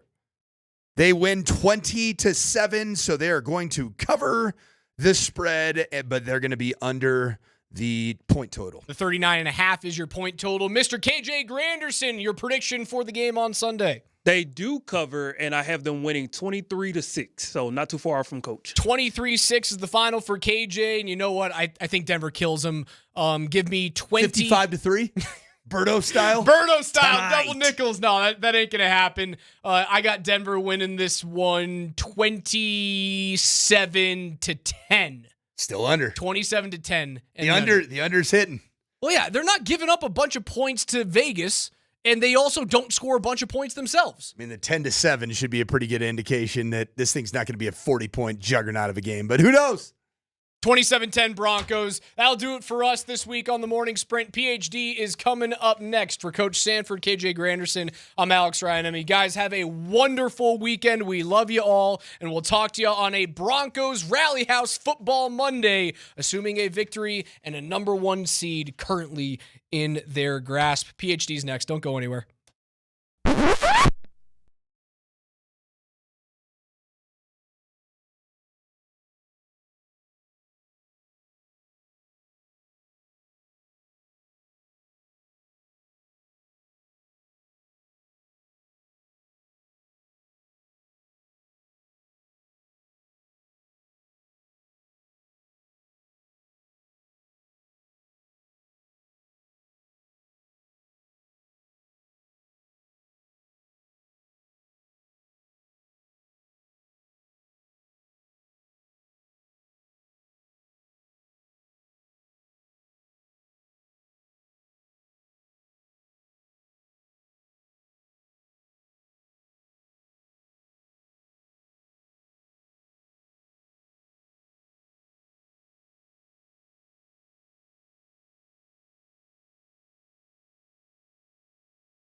Dude. Oh, my God, Mike. It's good to see you there, pal. Wait, hey, by the way, real quick on the mic. Are you going to do anything for the state playoffs? Are you jumping in on anything, or are you just going to take the weekend I'm just going to be on my couch, and I'm Just going to chill. Uncle Rico the heck out of the day and just talk about how close I was back in the day. Buddy. I can throw. See that mountain over there? I can throw the football over that one. Okay. We had the 19th ranked team in the country on the ropes last week. All right, so because Tyler, you're doing the games with Vic. I'm called 4A and 5A with Vic. We got Right. 3A as well. That'll be Andy and Nate. Right. I just couldn't. I couldn't take myself to be there. You I can't. just felt like the weird guy, like the ex-boyfriend hanging around. And you got to drive all the way to Fort Collins. Yeah, I actually would be okay with that part of it. I don't want to be the guy, man. The guy that's just kind of lingering around. All right, I didn't know. But I also don't want to be the creepy guy hiding at the state championship you either. You gonna watch the games? Oh yeah. I'm gonna watch the heck out of them. Yeah, I'm gonna have a lot of screens going on Saturday. Big weekend of football. Big. It's a gargantuan weekend of football. All right, boys. Love y'all. We'll see you. There's our guy. Hey, Scotty, how you doing, pal? Boys. Yeah, state championships this weekend. How is your prep going? It's good, man. Creek? Here you go. Got all our conference calls done with all the coaches, and it's Cherry Creek versus Ralston Valley. What do you know? In 5A, and then Dakota Ridge versus Palmer Ridge in 4A. Both should be great games. Ralston Valley's underdogs. But they beat Valor. They're a good football team, and I legitimately think they've got a fighting chance. I was listening to Vic this morning. They got a 6'6" QB stud, I heard, at Ralston Valley. Yeah, it's kind of a sad story for that kid, Zeke Andrews. I heard. Yeah, so Zeke Andrews is a really good quarterback, was committed to Colorado State University under Jay Norvell. And just a few days before signing day, he found the new regime was pulling his scholarship. Any reason why? Well, do you need a reason why? No, I guess not. Mora wants to do things the way he wants to do them, I guess. Yeah. He's not his guy. Not his guy. Not his guy. And you want to have your guy as that's a tough deal, man. That is a tough deal. The hard part about that, number one, emotionally it's hard. But number two, just if you think about it logically, you had pulled yourself off the recruiting map for the last few months, right? Yeah. And so you've told all the other schools, like, hey, I'm not available. They move on. They go find new prospects. Yep. And now just a few days before signing day, hey, I need a job. Which is another reason why I need a job. And I hate everything that's going on in college sports, really. But it's another reason why transfer portals got to be available and all this different stuff, because if a coach can pick up and go from Ole Miss to LSU, all them players ought to be able to go from, Ole Miss to Georgia Tech or Ohio State or wherever to play. They shouldn't have to stay either, because, coaches all have their own ideas what they want to happen. Yeah, well, it's just the rock and roll, man. It's the way of the world. Maybe now. one time. I don't think they need to be able to do that 5 or 6 times. Maybe one time. I think you should have one free transfer, and if you've already used up but a coach leaves, you should have a second. Well, it's like a challenge. You win the challenge, you get a second challenge. Yeah, okay, maybe. By the way, CU has made it official. They have hired Let's go. A new, all right, Brennan Marion. Let's see what it's like to be in Brennan Marion's life. 2011, West Valley. I think that's a high school. 2012, Harker School, California. Definitely a high school. Prep Academy. We'll get to why that's interesting in a second. 2013, St. Patrick St. Vincent High School in California. 2014, Waynesboro Area High School in Pennsylvania. 2015, Arizona State. 2016, Oklahoma Baptist. 2017-18, Howard. There for 2 years. William & Marion, 2019, 2020, Hawaii. Well, that's quite a commute. 2021, Pittsburgh, back across the world. 2022, Texas. 23-24, UNLV. And 1 year as the head coach at Sacramento State, the home of the Mosers, in 2025. And speaking of the signing day drama, that dude signed a full-on legitimate class at Sac State, and then it's, see ya, boys. Holla at your boy. I'm out of here. So I'm going over to see you. This is an interesting guy, man. I had to do some research, because all of a sudden I'm getting online, I'm looking at Twitter, and everybody's talking about the go-go. What's the go-go offense? And I'm like, the hell is the go-go offense? What is the go-go Never heard offense? of the go-go offense before. Brendan Marion, he apparently invented the go-go offense. Well, I have a clip. You can describe it. I have a clip of him describing it. So when I first got into high school coaching, I went to a school called Harker Academy, where it was just super wealthy, well-off kids that had never really didn't have much football background. And that's when I started trying things and getting curious, just got immersed in trying to figure out, how do I create an offense where even if you don't have the best players, you still have a chance to win games. You know, I was led to the option, right? Because the option, you can have undersized linemen, you don't have to block certain people, you can leave people free, the quarterback can get you out of a bad play. One day I just had an aha moment of, okay, I can marry all these offenses together. I took over 2 high schools where one was 0-10 and the other one was 1-9. Like, now we're like the top offense in the state of Pennsylvania, or top offense in the state of California, and we're running like something unique, different. So what's funny is he had Topher, Grayson, and Wendell at the private school, realizing they all sucked at football. So how can I possibly get these spoiled, entitled rich kids to actually compete in real football?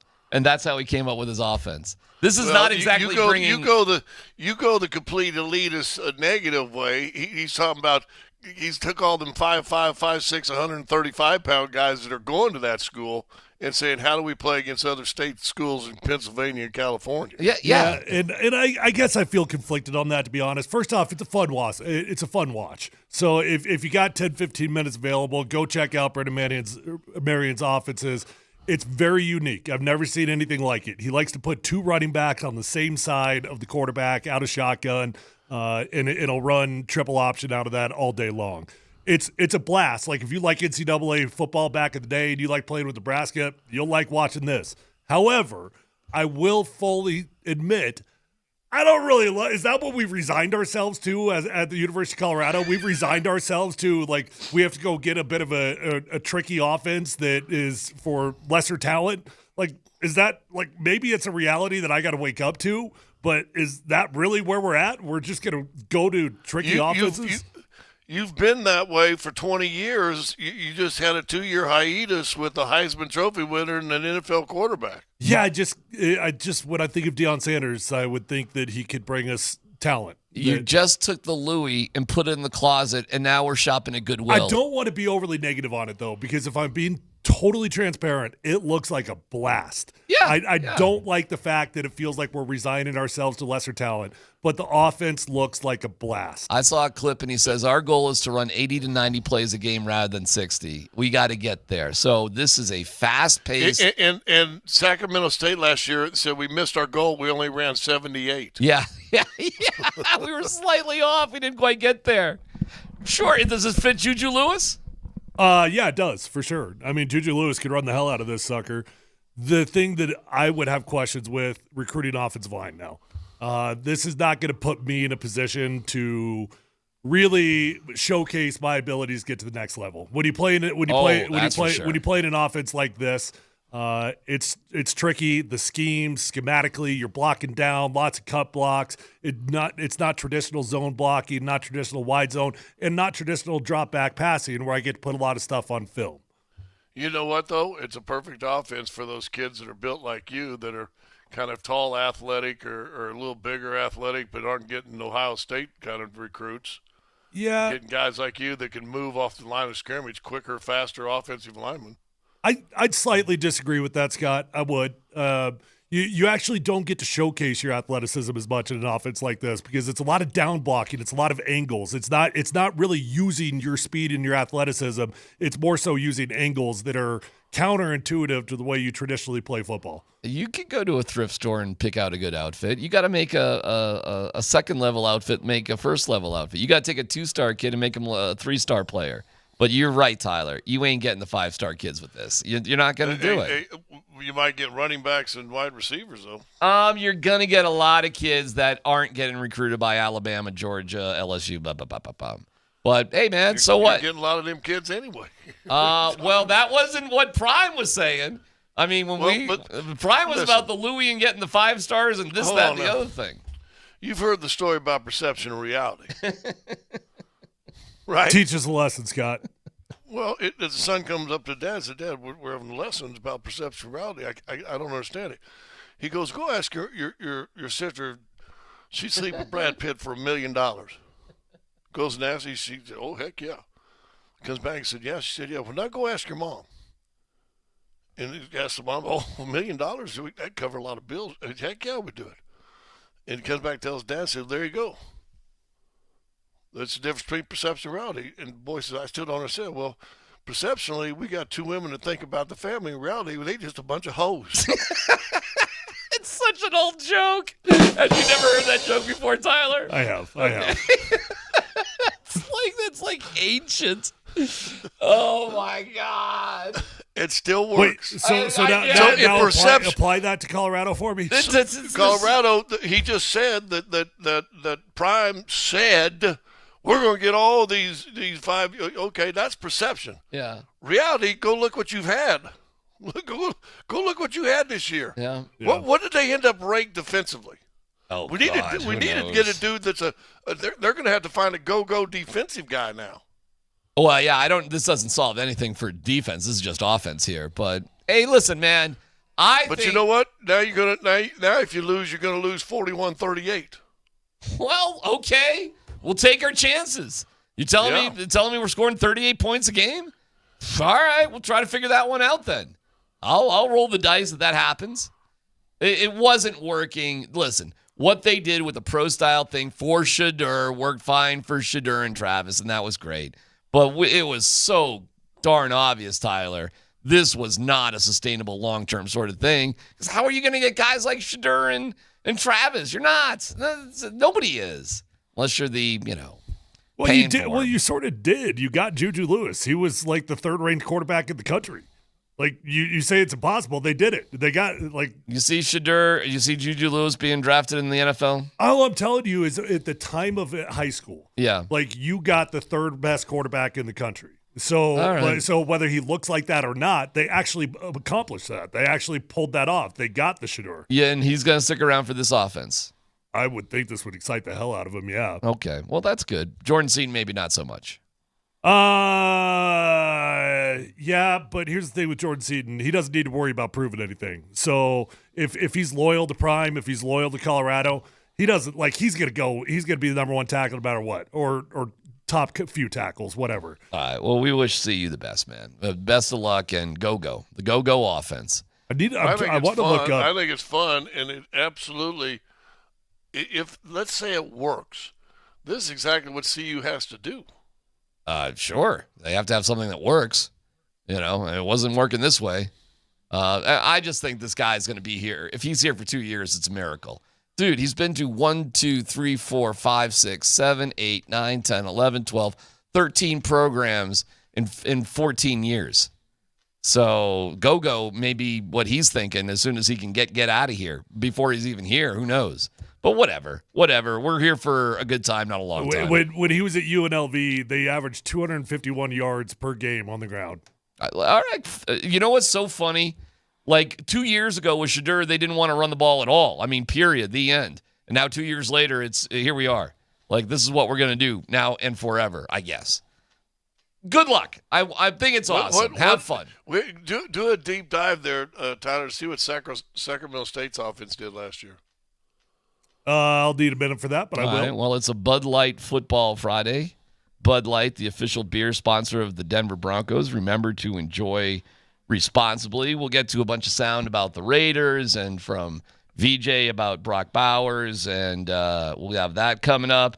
Scott, we're going to keep rolling here with the basketball.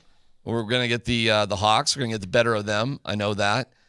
We laid a turd burger, according to John Michael Lyles, with hockey last night. It's kind of funny to hear him just call something a turd burger. And I felt a little bad for Rachel Toss. I don't think she saw that coming. Listen, Avs didn't have it. It started with an absolute turd burger from the situation room on the first goal. Should have been goalie interference. Turd burger. That's solid. I like that. Listen, Avs didn't have it. It started with an absolute turd burger from the situation. Scott, have you ever said something to your co-host and then the response was, "I'm sorry, what?" Every day. The one we used to always say started with an S and it was sandwich. Correct. I tried to kill enough time there for to look that up. Did you? I didn't get there. Okay, it's PhD here on 92.5.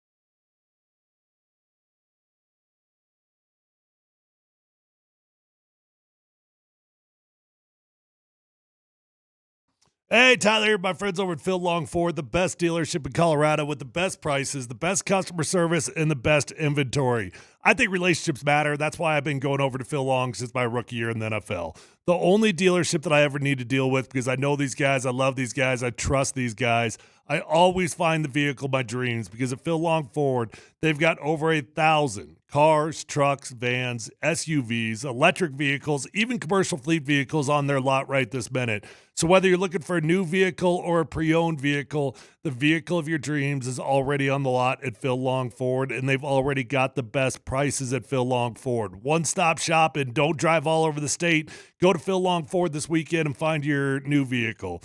Guys, they've also got an award-winning service department, so once you buy that new vehicle, keep it serviced over at Phil Long Ford. You're going to have a beautiful ride for a very long time. Let them know Tyler sent you on over, and check them out online at phillongford.com.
Hey, by the way, just want to let you guys know, under the you win nothing category, we have a game we can play at the drop of a hat at any point, and it's called Name That Vegas Movie. Concept is so simple. We have clips from movies that involve Las Vegas, and we play the clip, and you say, what's the movie? Don't have to do it now. Don't have to do it at all. But it's locked and loaded. Dan Tanner did all the work for it. Casino. Well, I mean, that could be an answer. Leaving Las Vegas. That could be an answer as well. It's Vegas not just vacation. Well, you understand, Dan. I said you play the clip. Yeah. You explained it right. And then you try. How about this? You don't we just say shout. a movie. Ocean's 11. We say a movie, and Dan has to have the clip.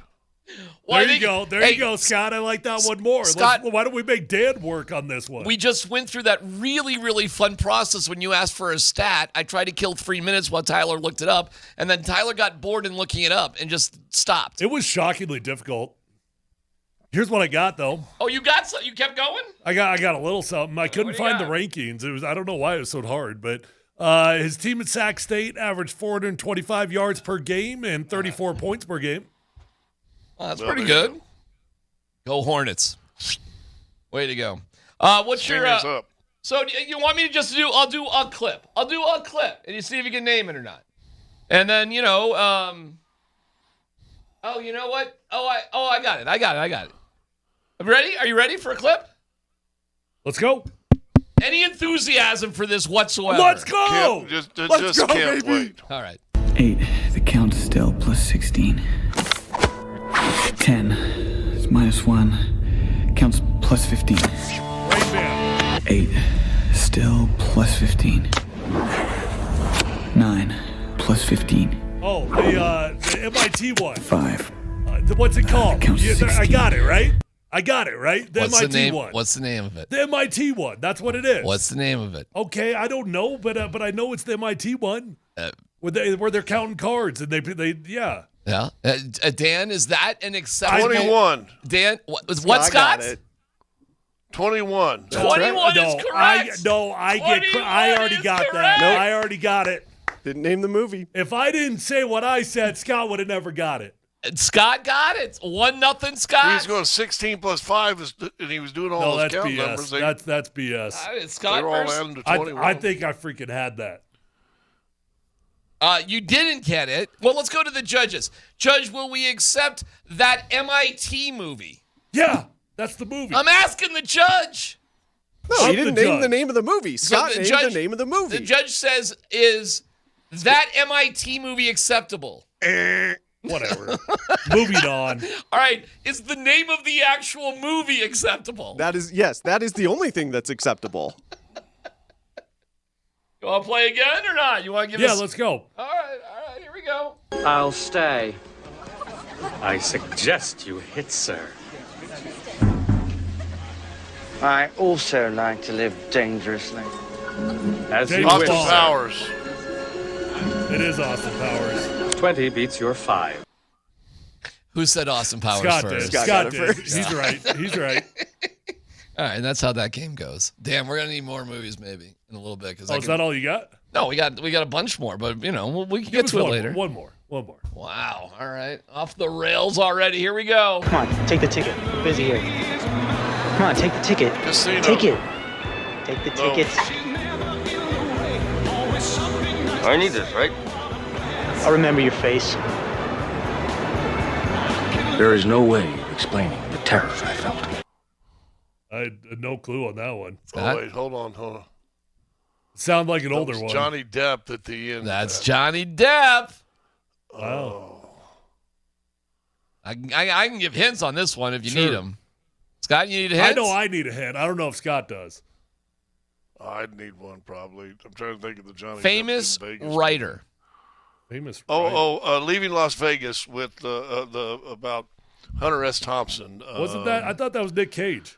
Fear and Loathing in Las Vegas. That's it, Scott. Scott got it. Wow. There Scott's you go. out to commanding 3-0 lead here. There you go. Good job, buddy. By the way, a fantastic book. Yes, indeed. Hunter Thompson, one of In my fact, favorites. Better than the movie, and I know everybody says that, but the movie you couldn't even touch what the book gave you. Let me give you something. I like that game, by the way. We can come back to it later on. Dan, we're going to need more clips. Good job, by the way, Dan. That's perfect. Yeah. We can waste more time with that today, no doubt. We just do 3 hours of that? No.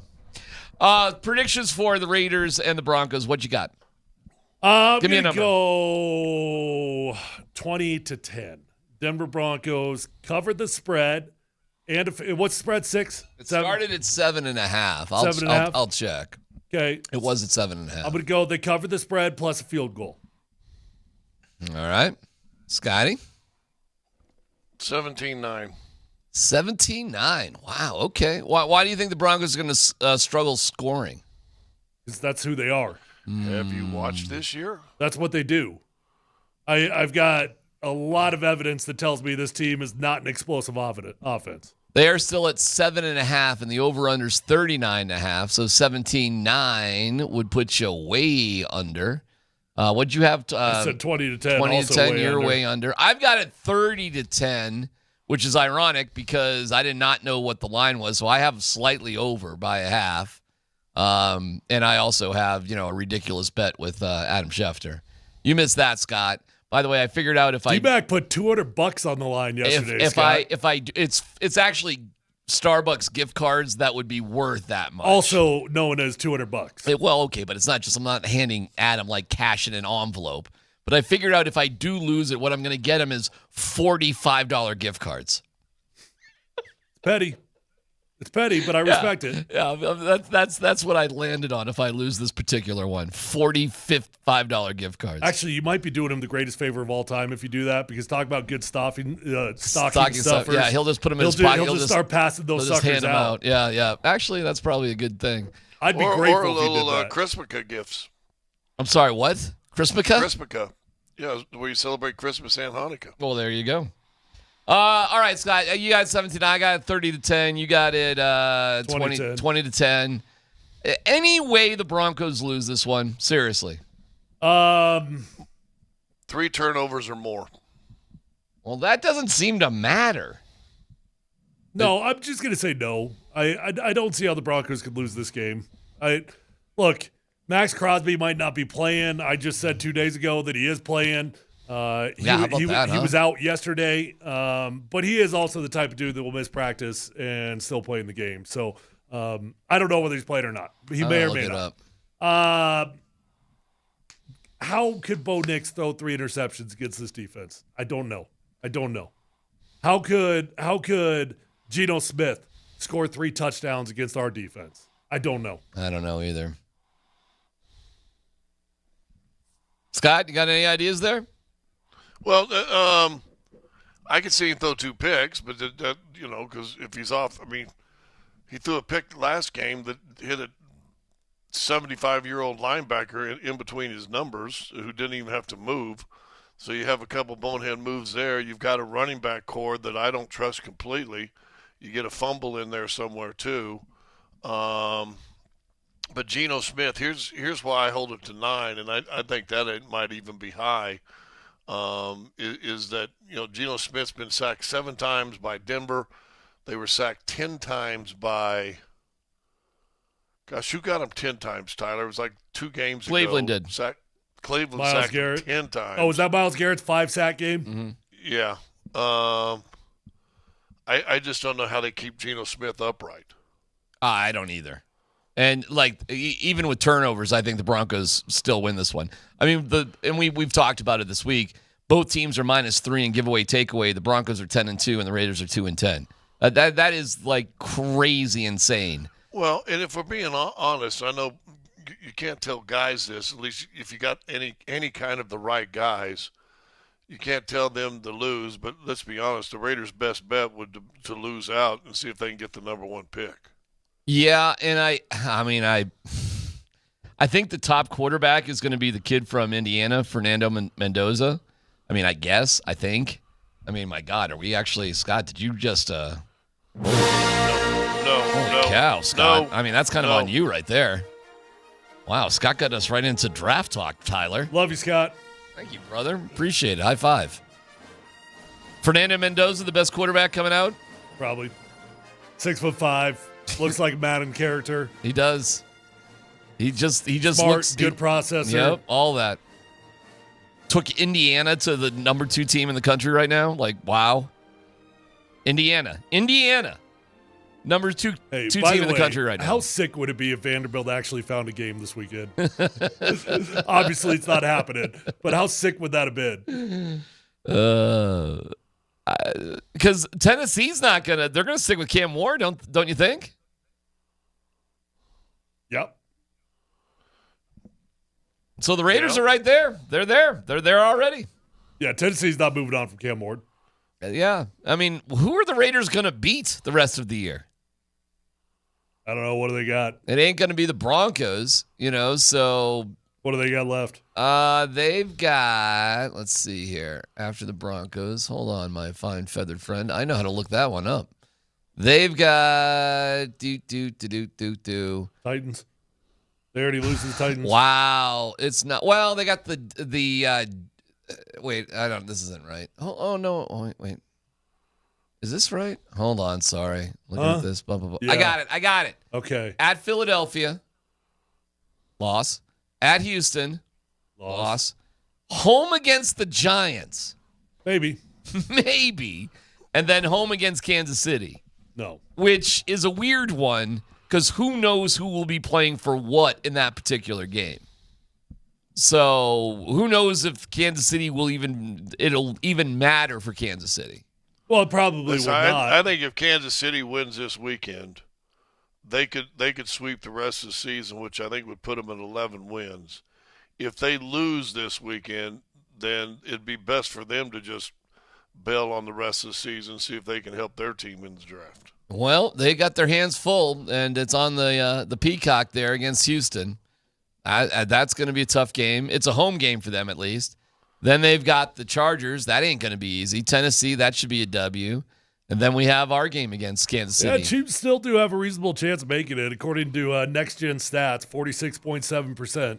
Well, I think their playoffs are on the line this weekend against Houston. They can't lose another game. As was that game last night. I think that was a playoff game last night between the Cowboys and the Lions.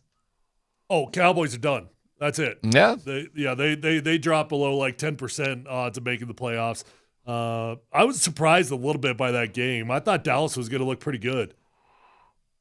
How much money does George Pickens make? I don't know. Probably, I'm going to guess over 20. I think it might be over 40. What?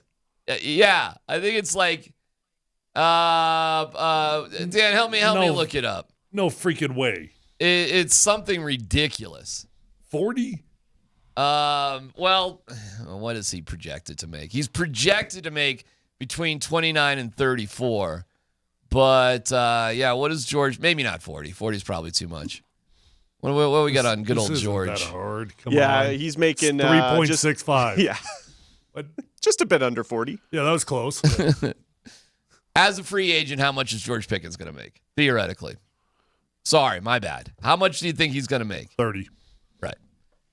Have you ever seen somebody try less hard? Are you talking about that catch that he didn't? Talking about knocking him for the whole game. The guy seemed disinterested the whole time. Yeah, I don't know, man. I full disclosure, I turned it off in the second half. So. Did you really? Why? Yeah. What was boring you about it? Lions were in control. It was a laser show out there, man. It was back and forth. Do you like games like that, Scott? You like the 44-30s? You like the high-flying sort of games? I'd rather have, if it's an out-of-market game that I don't care much about, I'd rather be like that than a 10-9 game. That's for sure. I turned it off to watch the worst movie of all time. Never, ever, ever. And when I say this, I mean it. Never watch The Astronaut. Don't watch that movie. The Astronaut? The Astronaut. It's with the chick from House of Cards. I forget her name, but House of Cards, Jenny. What's her face? Jenny. No. That's the House of Cards lead actress. No. Yeah, you're right. But there's another one. Oh, okay. The Astronaut. What happens in The Astronaut? Well, do you want me to spoil it? Can you do it in 30 seconds? I mean, I could do it in 30 seconds if it's okay with spoiling the entire movie. I don't even know the movie. I don't know. Okay, spoiler alert. Don't listen because it's the worst movie of all time. I have no problem actually spoiling this movie. All right. Okay, Chick comes back from space. She crashes. Okay. All of a sudden, she's feeling weird. She's seeing things. Yeah. Flash forward an hour and a half. Chick becomes alien. She was an alien the whole time. The end. Sounds ridiculous. That's an older movie, too, isn't it? I think it is a remake, Scott. Yeah, you might be right on that. I think I've seen that. So the astronaut's an alien. Does she live or die in the end? Oh, she lives. Her family, the alien family, comes to rescue her from being a human. She didn't know that she was an alien. So she goes back She to was a being- human, and she forgot that she was really an alien. Oh, so that's the big twist. She's really an alien. Correct. Like I see dead people. She thought the aliens were trying to kill her, but the Oh. aliens were actually really nice. They're actually really cuddly-looking aliens, like the nicest-looking aliens They you've were- ever seen in They your were life. trying to, hey, come on back. Yeah, they're like, "Come, we're your real family Yeah. over here. You're not really a human." Oh, wow. Do they look like weird aliens at the end of the day? They look like a stuffed animal, like a really cute alien. Why'd you watch this movie? Kate Mara, that's who I was thinking of. Okay. All right. Sorry for spoiling the astronaut, but I'm No, telling you, no, I no. did you all a favor. As long as we're doing that, here we go. You ready? Name that Vegas movie. You ready? You ready? Here we go. Josh?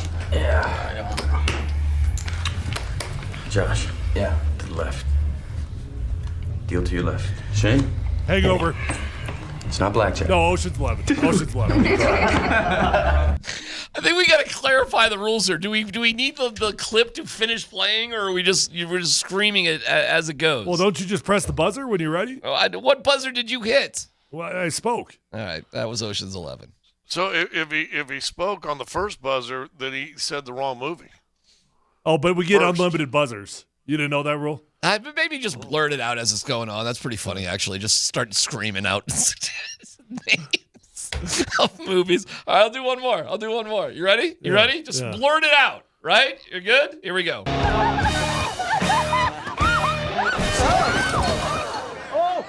Oh my God. Are you okay? I'm such a klutz. I get so nervous when I gamble. I'm so silly. Oh. Do it again. Wow, there's a lot of clips Dan could have picked from this movie, but he definitely went with a deeper cut. I mean, I know it, and I know the scene, Dan, but you do it again. Yeah, all right, here we go.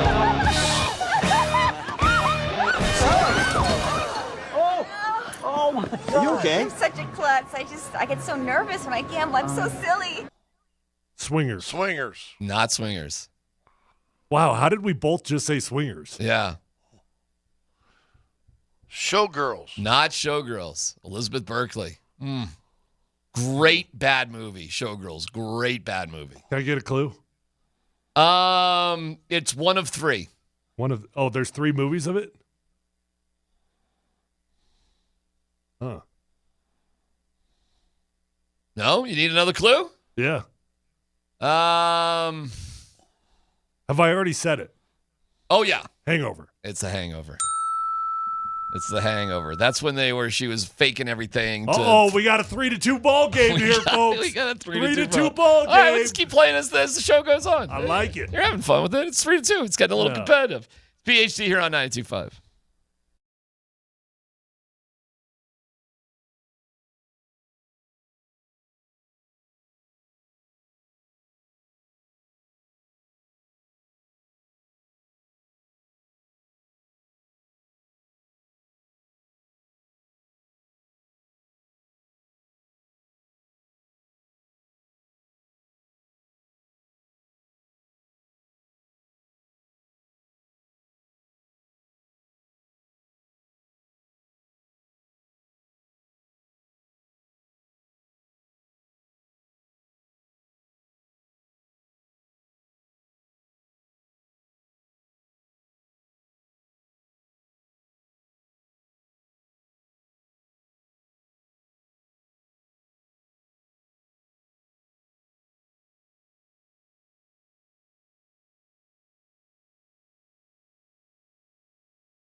Yeah, baby.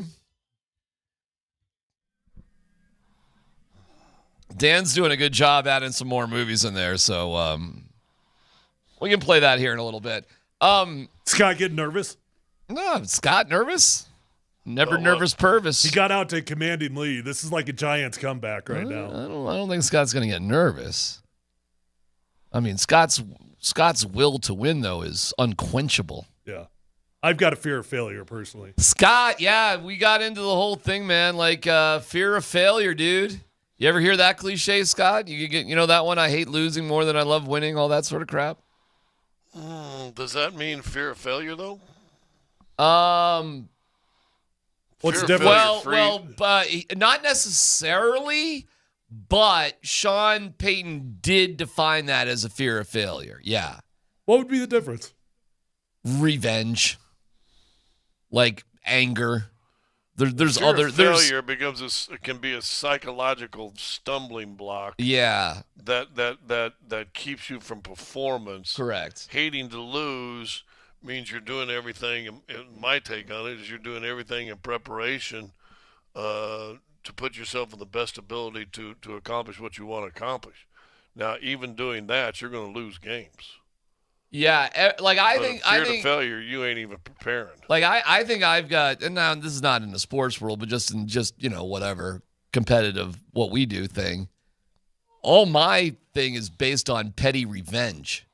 So I really, really, really want to win.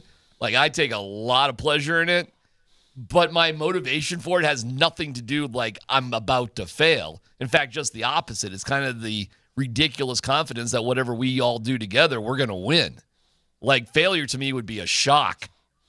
But, this is not a sports world. It's more just in life and competition, that sort of thing. So, but I still hate losing. You know what the difference is? When we do win, though, when there are good things that happen, I love it. And I think about that stuff way more than I think about times that things haven't worked out. I mean, I've been fired 11 times. I think you're very unique in that. I don't think very many human beings know how to let a good moment expand into an extended period of time. It's a moment. It's fleeting. There's no better feeling on planet Earth than being in a locker room after a win. Yeah. It's the greatest feeling you'll ever experience. And yet it's over in 3 hours. And the next morning you wake up and you're just thinking about all the things that you failed at in the game. And Scott, I don't know about you. Maybe you're different. I remember all my sacks. I remember all that stuff. I only really remember a handful of the good stuff. Well, let me play the quote before you answer that. Keep that in mind. Good question. Let me play the quote for you so you can hear it, Scott. I hate losing more than anything like in the world. I think fear of failure is a very significant motivating factor. I think from a detail standpoint, there's nothing that's too small that's not significant that has to exist outside the lines as well. The entryway, the locker room, the signage, post-game, and everything we do, there's been thought given to like all of it. All right, Scott, what do you think? Well, like I said, I think a fear or hating to lose motivates your preparation. A fear of failure can paralyze you in preparation. Interesting. All right. How did you if you got a fear of failure, more times than not, guys will stop performing. They'll stop playing. Yeah, I know. That's two different things. I see what you're getting at. To me, it kind of feels like semantics to me. I don't really see a huge difference there, but I understand what you're saying in terms of like freezing. Like if that's the ultimate motivator, does it just get in your head so much that you don't know how to have success? Well, and I've seen tons of people get like that. I think if you're afraid to fail, you're going to be afraid to compete. Right, I think and that's my take. If you're afraid to fail, then why are you a competitor? Yeah. Now, if you hate losing, good. I want those guys. I don't want those guys afraid to compete. Yeah, losing sucks, obviously, but how do you not sort of celebrate the wins? But I'm telling you, it's so fleeting though, DMac. The wins are fleeting. It's like it's like your few nights you described with your wife a couple weekends ago. It was a moment, and then how long you got to go in between, DMac? The clock is ticking right now. We'll see. We ain't punching that clock yet. All right, well, that's Sean. Listen, I think another part of that quote, by the way, is the whole like, hey, the entrance of the building and the lunch in the cafeteria and this, and it's like, all right, like all that stuff is important to a degree. But I think a guy like Sean and some other people too, they really struggle in prioritizing what matters and what doesn't matter. It's the classic, don't make a mountain out of a molehill, and they get lost in it. Because you can overwhelm your self with a lot of little stuff. That's where Josh McDaniels went so wrong. Is that right? Yeah. I mean, nobody would ever accuse Josh McDaniels of not knowing football. Okay. Nobody. I learned a lot about ball from him. I really did. Like X's and O's schematically, there's a lot of things I learned from Josh McDaniels. But he got so bogged down in stuff that just did not matter. I mean, we had, and I'm sure Sean is sort of implying the same thing here. He basically admitted it. We had a phrase before as you walk into the cafeteria, a different phrase as you walked into the training room, a different phrase as you walked into the locker room, a different phrase as you walked into the team room, so on and so forth, where there's hundreds of these phrases throughout the building. And then we'd be in the middle of a team meeting and he'd be like, hey, Polumbus, stand up. Oh, okay, what's up? He's like, hey, what does the phrase say as you were exiting the cafeteria before the locker room? I'm like, oh my gosh. Oh my God. Iron sharpens iron. No, this is the problem with our team. None of you guys pay attention to the details. Okay, coach. Okay. You drive yourself nuts. Yeah. You drive yourself nuts. Well, I think there's a lot of coaches that and he's a young guy trying to be a head coach that and details do matter. The great teams are great at details, but there's also that Captain Queeg mentality also. Who ate the strawberries? Who ate the strawberries? And we had 4 extra. You had an extra thing, but and they drives itself crazy over stuff that doesn't matter. Right. Reading a little sign doesn't matter. Reading your playbook does. Reading another sign in the equipment room doesn't matter. Doing your film study does. There you go. I would say on the great teams I've been on, were some of the most self-motivating teams I've ever been around in my life.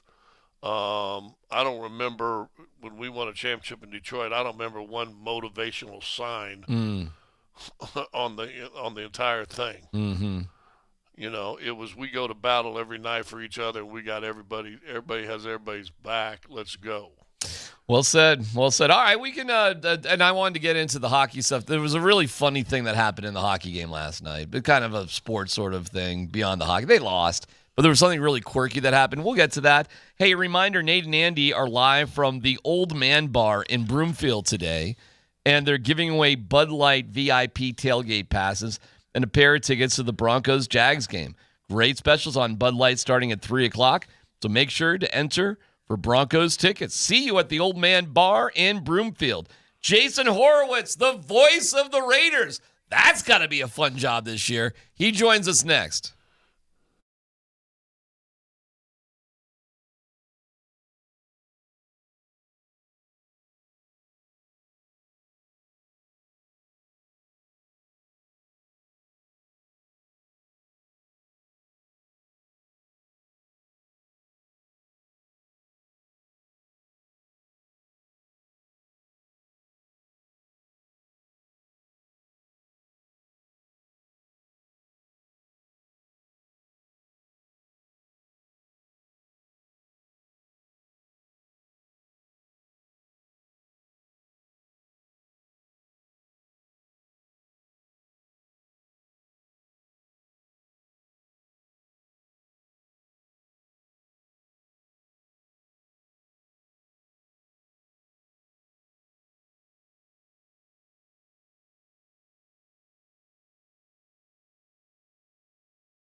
Hey, it's DMac, your pal, your buddy, your friend, giving you some friendly buddy advice.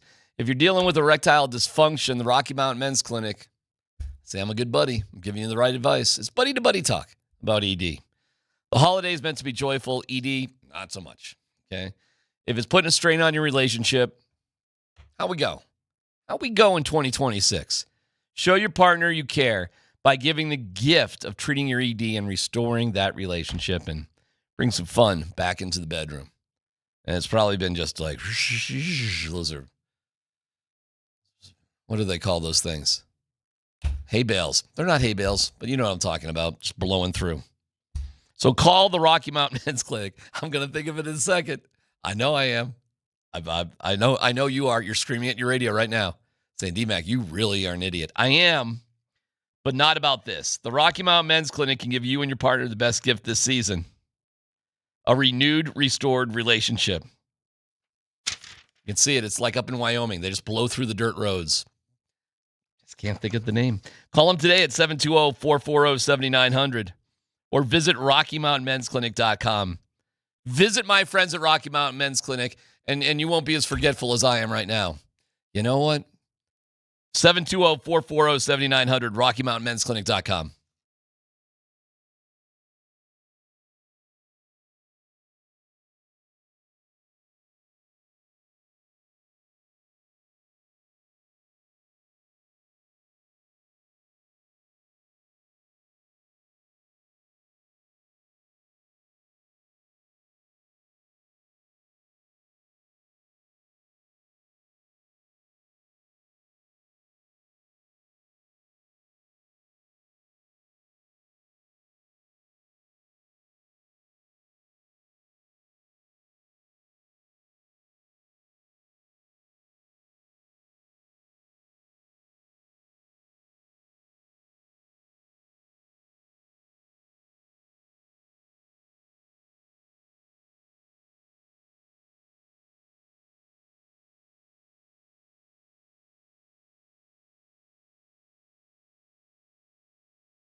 Congrats, Eric Dewey of Denver. He won the Nuggets ticket Thursday second chance drawing. Congratulations, Eric. Way to go. He'll go to see the Rockets and Nuggets on December 15th. It's my dad's birthday. Right on there. Eric, way to go. Congratulations to you. Okay, with the game coming up this weekend in Vegas, we bring on Jason Horowitz, the voice of the Raiders, to join us and preview this game.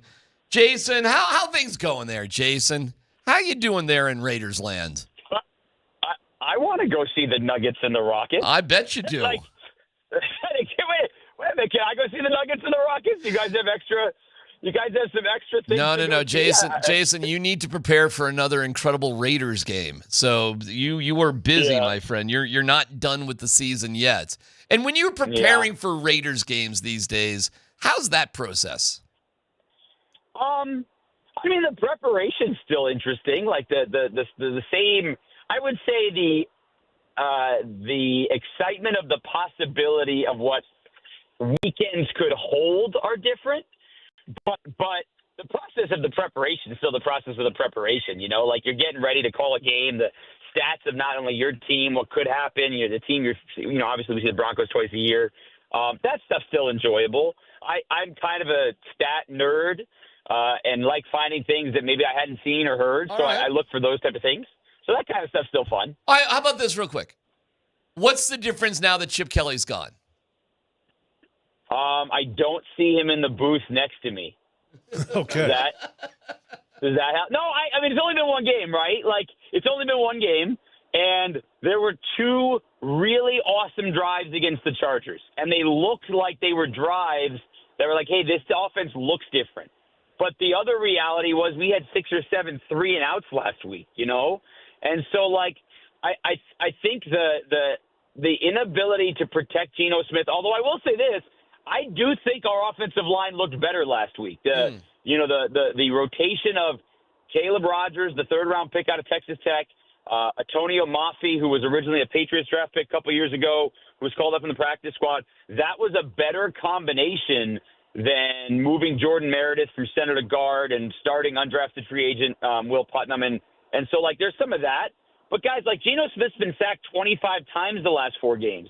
If you were to put that 4-game stretch over a full season, we'd be talking about 105 sacks in a year. Yeah, not good. That's not stunning. good. What's the it started with the Broncos game, by the way. It started in Denver on Thursday night. Yeah, don't see any reason why that's probably going to change either. Yeah. What's the Pete Carroll hot seat like? Is any chance he's one and done? I don't say anything. I don't put any of that stuff past the ownership and the front office, but the only thing to that is there's a new front office, right? So Mark Davis is obviously the owner of the franchise, and he has been for almost a decade and a half. But there is new ownership, right? Very famously, Tom Brady's part of it, but there's other partners that have also come in. So, people in charge of the dollars and cents have changed, and there's more voices to be heard. And, this franchise is paying Chip Kelly a lot not to coach, and they are paying Antonio Pierce not to coach, and they are paying Josh McDaniels not to coach, and there's a lawsuit stemming from John Gruden and not to coach. And, there's all of that stuff. And at some point, I would think, plus all the GMs, right? So at some point, I do think that's like, hey, I don't think we're going to keep doing that, but it's not my money. And I'm also the same person who doesn't believe people should be donating $30 million for, buyouts in college. I think there's a lot of other organizations that could use that money, so I don't know. And I don't know. So this may be a dumb question. Will Mark Davis be against or for John Gruden in his lawsuit against the NFL? Oh, that is not one I'm touching. I don't know. And that was all the year before I got there. So that was all stuff I watched from afar. And only know stories of what people enjoyed or didn't like about John Gruden and the organization. And, I do know that the team seemed to all be behind Rich Bisaccia, which obviously didn't carry over. But the emails will speak for themselves. The NFL will speak for itself, and, that'll all carry over. I will say this to your question about Pete Carroll's hot seat. I would like to believe, and maybe this is a naive statement, I would like to believe that Pete Carroll's 20 years prior to this have earned the right to try and at least turn things around. Maybe it's naive. Maybe he doesn't have. I am a big believer in Pete Carroll's way he goes about doing things, both from a human to human contact and belief system and what he has about his players. Now, that might ultimately be wrong, and maybe that's not something they're going to want to bring back next year. I don't know, but I'm a believer in it. Well, I think that's fair. I played for Pete Carroll, for the record, and I couldn't be any more surprised by the way this year has gone. I thought they'd come out and they'd be a 500 football team, about what Pete Carroll always does. Well, so Tyler, I'm a big believer of life's about expectations, right? So, the reason that this year is by far worse than last year, right? Same record, same offensive struggles, maybe a couple points here or there, but this is 3 years running now where this offense has been atrocious. But same turnover problem, all that's still there. But the reason this year is so much worse is because you hired Pete Carroll. You brought in a Pro Bowl caliber quarterback who Pete Carroll knows in Geno Smith. You drafted Ashton Genty. You have Brock Bowers coming off a record-setting year. So you have all these expectations that this could be a team, probably not that's a playoff team, but could be at least playing important games in December because there's the possibility of that. And that was so far off the rails by the third week of October in Kansas City when Patrick Mahomes was pulled in the third quarter because it was 31-0, that the season's just been a mess. Would it be better at this time, and you want to be competitive in no one wants to talk about tanking and all that stuff, especially with all the betting scandals going around and all that different stuff. But would it be better off for the Raiders just to kind of hold where they are and try to get that first pick in the draft? I mean, I guess, but that's assuming. So that works under the assumption and the belief that people who pick where they pick and have those choices have great picks. We could go back 2 years ago and say, okay, would you have rather had the first, second, or third pick? And the answer is all three teams might be very happy with who they got. Caleb Williams, Jaden Daniels, and Drake May. But that's not the norm, And so it works that way, but it also works the way that the teams that have those high picks take the person that they think they're supposed to pick, and they're not very good. So I understand the reason that fan bases want to tank. I understand why you want the ability to not have to trade capital to move up to take who you want to take. I get all of that. But the person you may take at 3 might turn out to be way better than the person you take at 1, and the Raiders know that all too well with the whole Jamarcus Russell thing. All right, Jason. Well, I listen, you got the right attitude. I appreciate that. I had a distant cousin call me the other day. They're like, at 2-10, you sell the heck out of it. You do. It's good. It's good, man. Hey, listen, you could be in worse cities, right? If we're gonna be terrible, we may as well be terrible in Vegas. There's worse places to be, no doubt about it. Hey, why does Tom Brady hate Shedeur Sanders? Oh, it's goodness. I don't know that either. You know what? So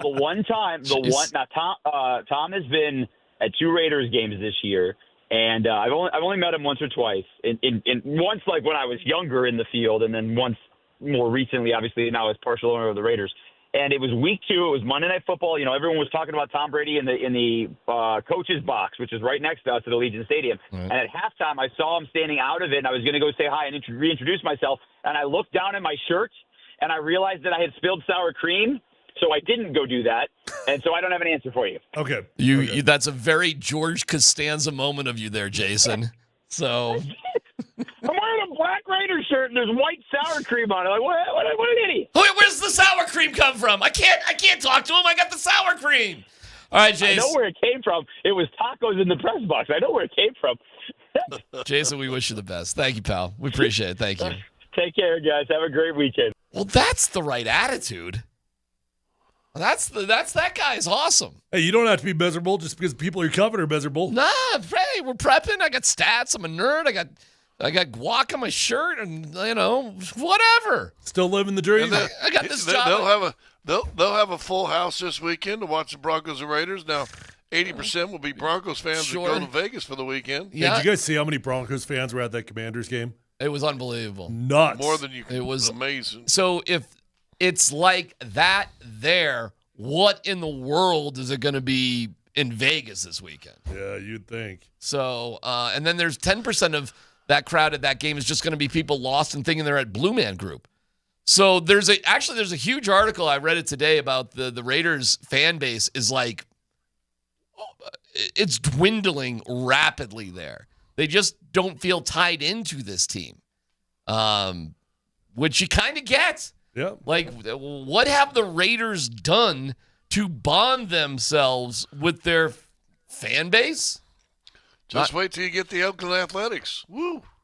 Well, I think Vegas will give them a shot because I'll tell you this, they're connected to the Las Vegas Knights.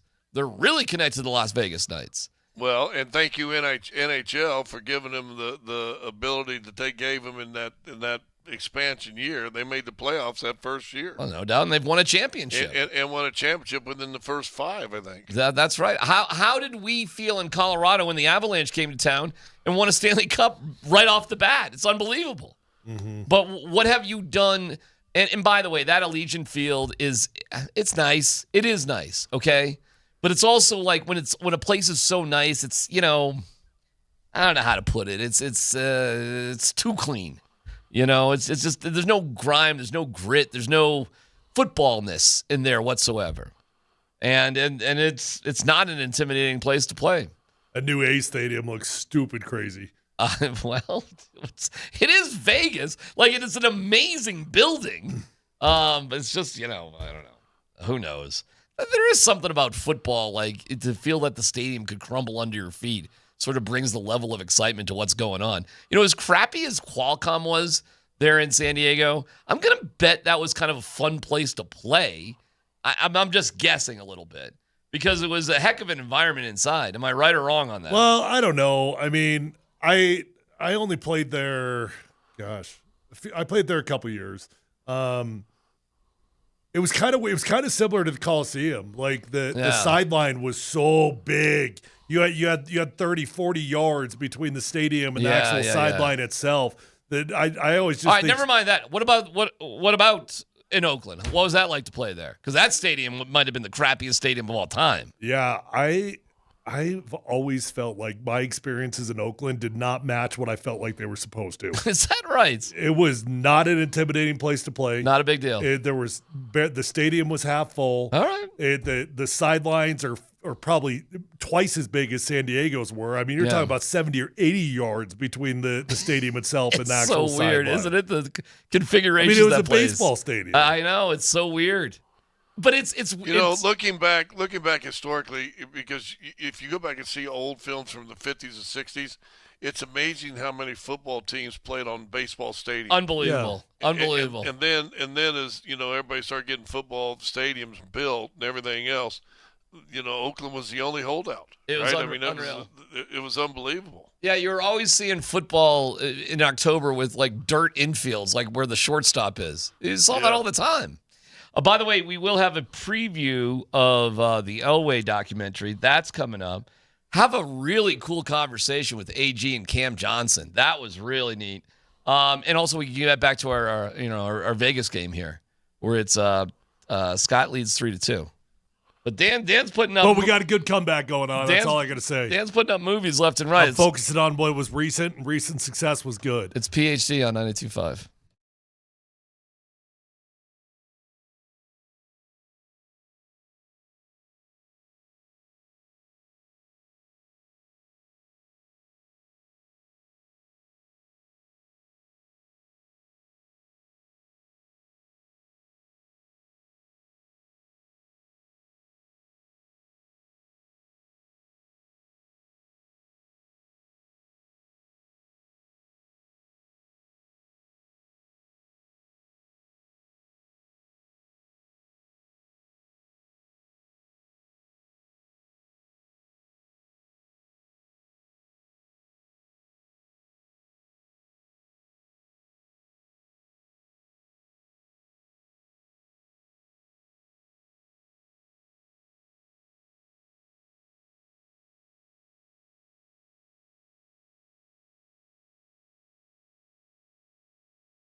All right, y'all.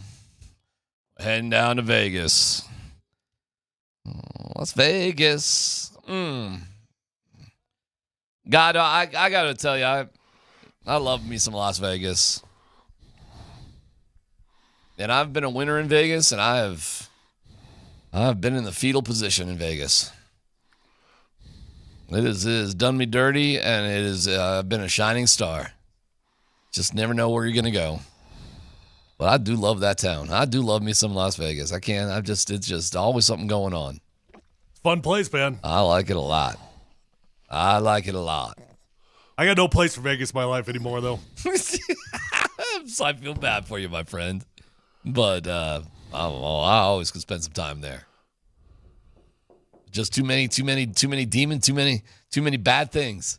Too many bad things. I don't need that in my life. Don't need it anymore. But you could go to Vegas. I told you go to Vegas and go see the cat show. Yeah, you are a 20-time attender. It's unreal to see a guy who trains. That's what they call it now? Scott, it's literally cats. I'm not using a euphemism for anything else. It is literally a cat show. It's in the Bellagio, like that mall. They have that inner mall sort of thing in the Bellagio. Not the Bellagio. It's oh gosh, the other one there. The Caesars. No. MGM. No, you know Excalibur. what? It's my fault. Venetian. Venetian. Anyways, there's a mall underneath the Venetian area, and there's a guy who does like 3 shows a day. He has trained about 20 cats to put on a show. Dude, it sounds exhilarating. It's the most. What's the coolest thing that a cat does at the cat show? It hops through hoops. It sits where it's supposed to sit. It like puts on little clothes and does magic. Wow. You should see it do card tricks. Sounds cool. Sorry, I can't do that with a straight face. I got something for you guys. I got a couple of fun things for you guys. And we'll do the game here in a second. Just name the clip. Scott leads 3-2 over Tyler. We'll get there in a second. This is hysterical to me that in a professional sport, a coach who's won a championship doesn't understand what the rules are. This happened in the hockey game last night that the Avs actually got their doors blown off, which was weird. But okay, whatever. It happens. But on Was that Patty Wall?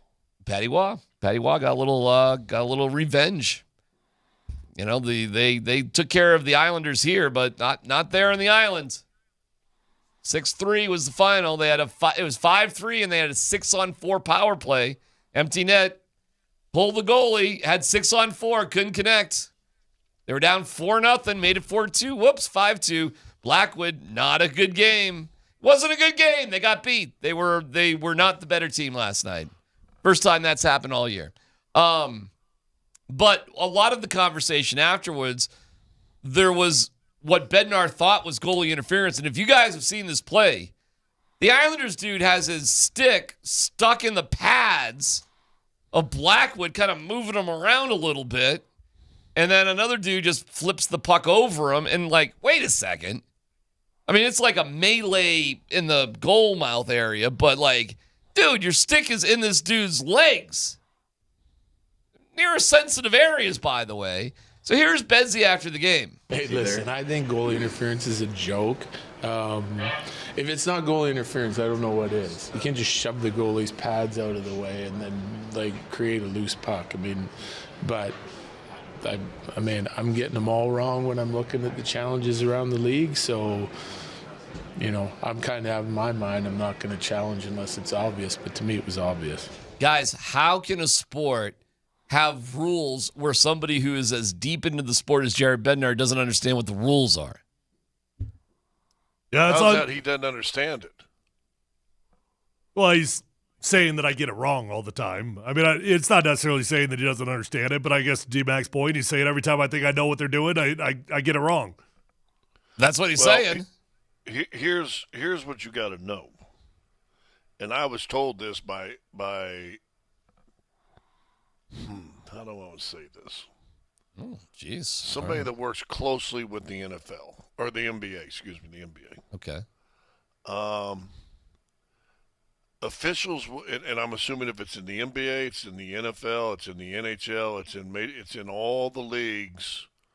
that are using replay, which, let's be honest, what is replay doing? On the surface, we could say getting the call right. But what we should be saying is proving the ref wrong. Okay. Right? And so what I was told, they will do everything they can to see it, the on-court officials, on-field officials ruling stands. It has to be, I mean, that's why they put, what's the catchphrase words, with the unrefutable evidence. Mm-hmm. You know, they throw in the irrefutable evidence to reverse it. You know, well, we just didn't have enough. Okay. Mm-hmm. So that may be what he understands. It's like the NBA. We'll go to the NBA with the Joker at the Portland loss, and you get a jump ball in the corner with a tie game in 30 seconds. The wraparound. From the guy wrapping around behind him. Yeah. And again, talking with other officials, one guy who was in the NBA for 20 years, official, said, I've never seen that called jump ball ever. That's what he said. So not only did they call it jump ball, the 2-minute report came out and said, yeah, correct call. So he may be getting it wrong, but again, you know. You think that's what's going on? I think my conspiracy theory is league offices do everything they can to protect the officials and the sanctity of the officials on the field, and you got to be. It's just got to be a blatantly bad call for them to switch up and change it. So should Bedsy? I honestly believe that. Should Bedsy in the ass, because they would not have challenged that last night if they thought it wasn't, or even the possibility that it wasn't. I mean, they were firmly convinced it was, because in the NHL, and I really do like that, when you lose a challenge, you're down a man. Like, that's pretty cool. It's punishing. Yeah, like in the NFL, if you're wrong, it's like you lose a timeout. Yeah, I mean, it's, you know. Which can be punishing if you could be. If you challenge in the second half. That could be punishing too now. Could be. It's in the NHL, it seems like. In the NBA, it would be funny in the NFL if you lost a challenge and all of a sudden you had to play like 2 plays with 10 defenders. Wouldn't that or be 10 interesting? Offensive players. Exactly. That would be kind of interesting. Anywho, I know what you're saying, Scott. You're saying that the potential of reversing our guys is so limited. You're probably better off, if you're Bednar and the Avs or any hockey team, to just eat it. Because why make a bad situation worse? So well, if the video, and I didn't see the game, but if the video shows the guy taking his stick, and whether it's stuck in the leg or not, and he's moving the leg out of the way so a goal can appear, and that made it 1-0. That was the first goal of the game. It was, yeah. Which, you know, they can always be momentum changers. Who knows? And they don't overturn that. Why do you challenge? You shouldn't. At the end of the day, and I think Bedsy is just laughing because what are we doing here? You know, the only thing you should challenge, I guess, in the NHL is offsides, because if you got the side camera right there, correct, and correct, the door is off to the side of the blue line. Oh look, yeah. He had 1 foot on the ice and 1 in the door. He wasn't all the way off the ice. Okay, right. Offsides. Right. Yeah. I got something else for you that's kind of cool. Did you see the? I don't like officials. Yeah, they're the worst. We'll get to the Vegas game here in a second. Did you see the podcast with AG and Cam Johnson? I did, yeah. Pretty cool, huh? Yeah. Pretty cool. I really do love like how the sausage is made sometimes when it comes to people that do their profession at the absolute highest level. It is all, I don't care what it is. Painting a picture, being a pilot, I don't know, whatever. Like how do you get so good at something? And my respect for NBA players, Scott, is through the roof. And we can be critical because we're just talking about them relative to all the other NBA players and the games and this, that, the other thing. We'll get to the LeBron bet here in a second, which is a riot. But to hear like how Aaron Gordon and Cam Johnson broke down how they're good at three-point shooting to me was really cool. You're not going to make over 50. I feel it, bro. So how can you make the difference between 32 and 45, how can you gain ground to get to that 45, to get to that anywhere in the 40s? So what I've been doing recently and how I've leaped my shooting during workouts, I shoot fast as you know what I mean? I don't know if we can cuss on this. I just shoot fast as in workouts. Like dummy fast, you know what I mean? Like ridiculously fast.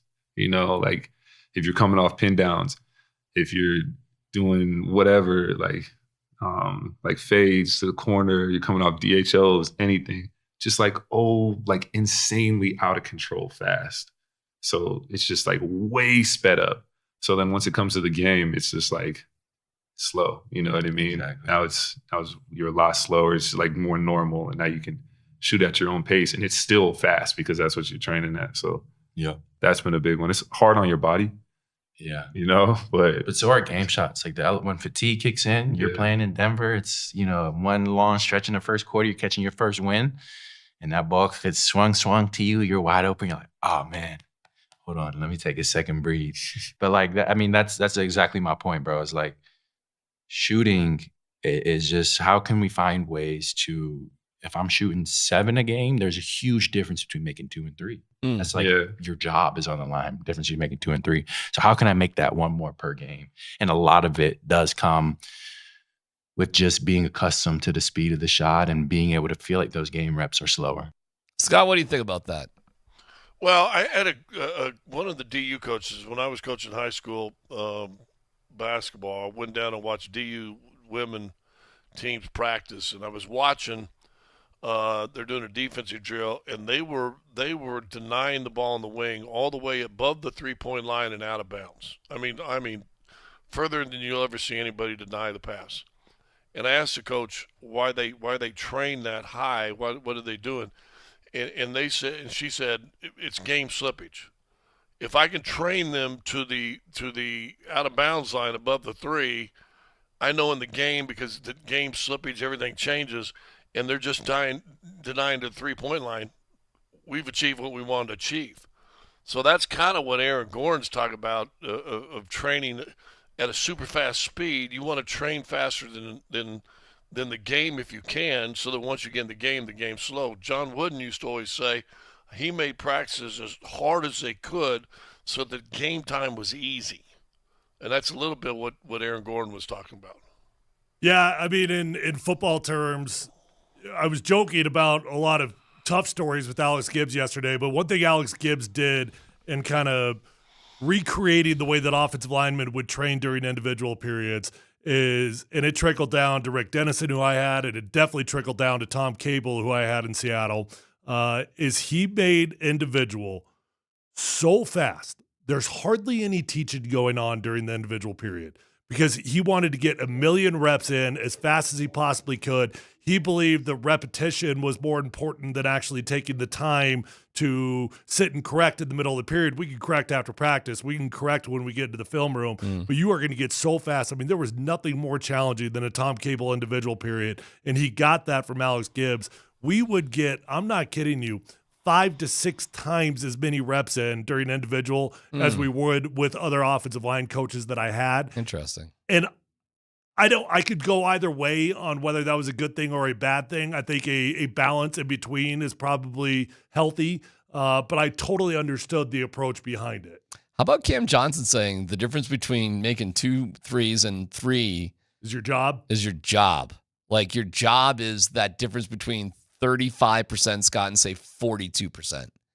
Pretty interesting. Well, I was talking to Clint Hurdle one time, and he was playing with the Kansas City Royals when George Brett finished the season at 390, which at the time was, and it was over great. 400. I was at the game in Kansas City when he went over 400 in the middle of the year. But he said the difference between 390 and 400 in a 162 game season and the at-bats that George got, he says, is 5 hits. It's crazy. It's a squib up the middle. It's a what do they call it? A dying duck over second base. It's an end of the bat roller to third. It's a matter of 5 little lucky hits. Is the difference between hitting 390 and 400. So the margin of being a good shooter, you go 2 of 7 every night. the end of the year, everybody's going, dog, you shooting too many threes for what your percentage is. Right. You go 3 of 7, you're all of a sudden going to make, $20 million because you're a 40% 3-point shooter. That is so wild, man. And it's Isn't that not just crazy? about it's insane. And listen, man, if you just went to the gym and just saw these guys practice three-pointers, it feels like they would never miss. It's really remarkable. But that ain't it, is it? You got to do it in the game. You got to do it when you're running up and down. You got to do it with the defender. You know what I'm saying? Like you got to do it when it counts. When the pressure's on, it's not just at the gym. So how good do you got to be to hit 3 out of 7 in an NBA game? Well, if you go to a gym, you're probably hitting 95 out of 100, something like that, right? I mean, it's probably insane what you can do with no pressure on you. And that's the level of competition. That's how good these dudes are. When I was coaching, it was a funny story. When I was coaching at Arapahoe, and the boys' team was raising money, and so they had a shoot-a-thon. They called it a shoot-a-thon, and they got 5 or 6 coaches or 5 or 6 people, I guess. Or maybe I was just the guy. So it was me shooting 100 threes, and they're raising a quarter, a dollar, 50 cents, whatever for every 3 I hit.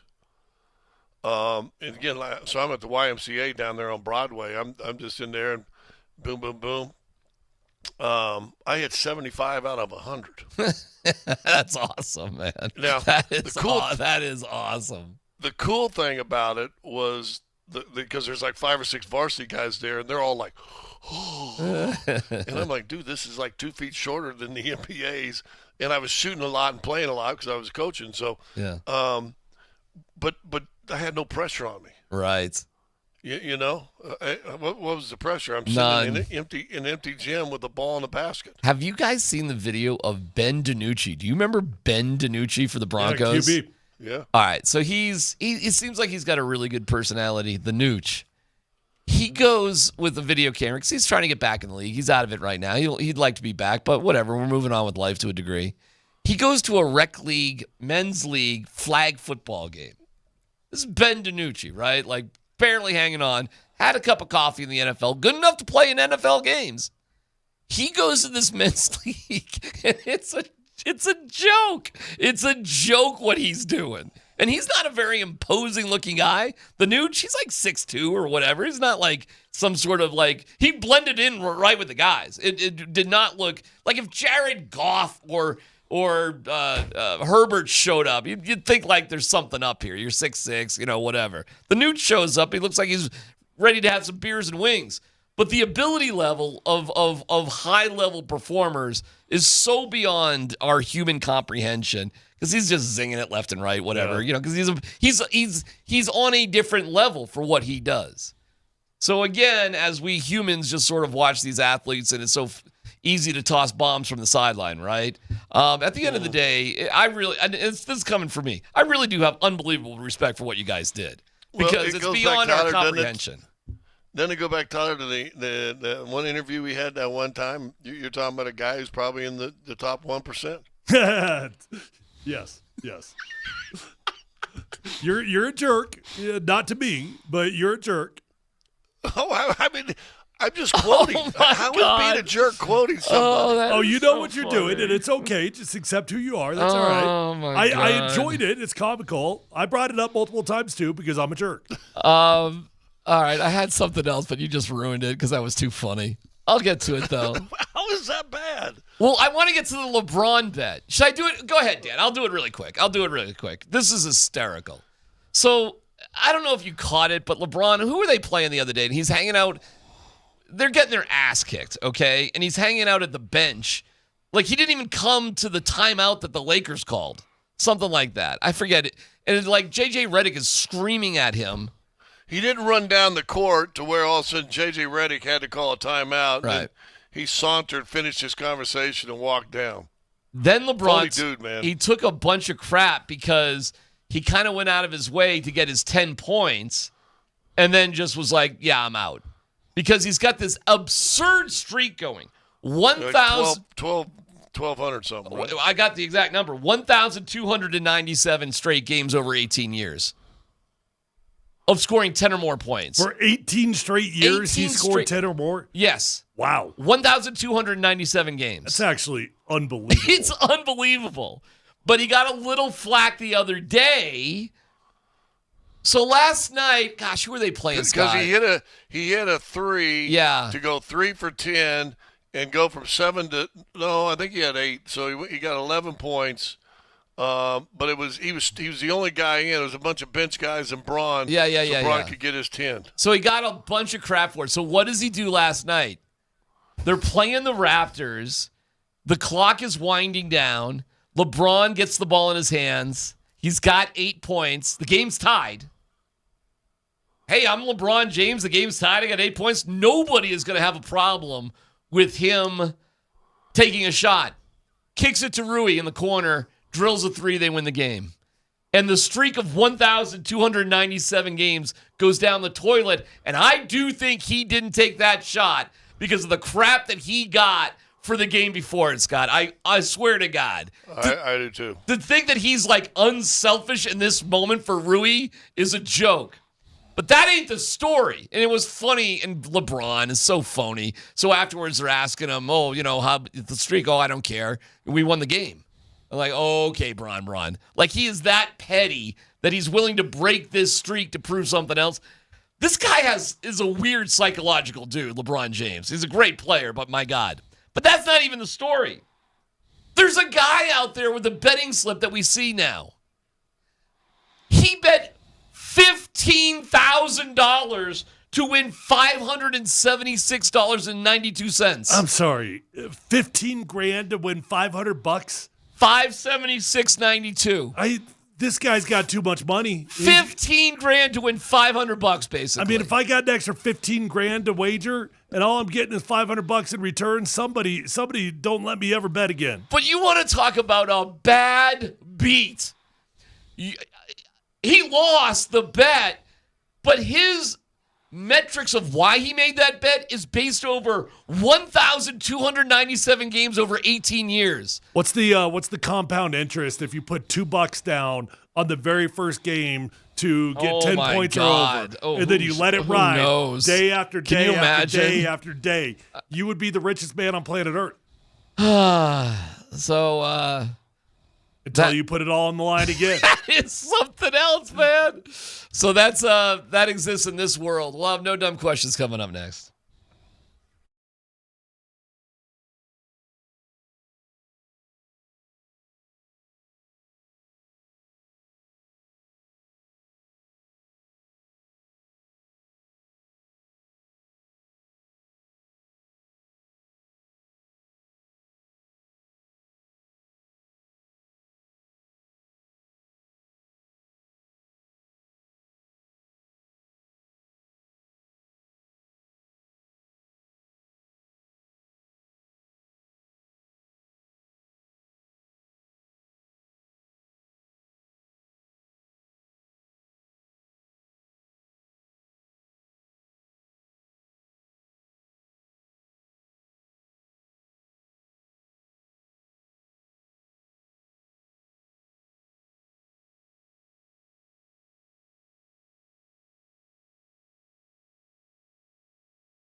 Polumbus, Hastings, and DMac present Dum Dum Dum Dum Dum. No Dumb. Are we talking about for grounding purposes? Are you talking about for strength building purposes? What are we talking?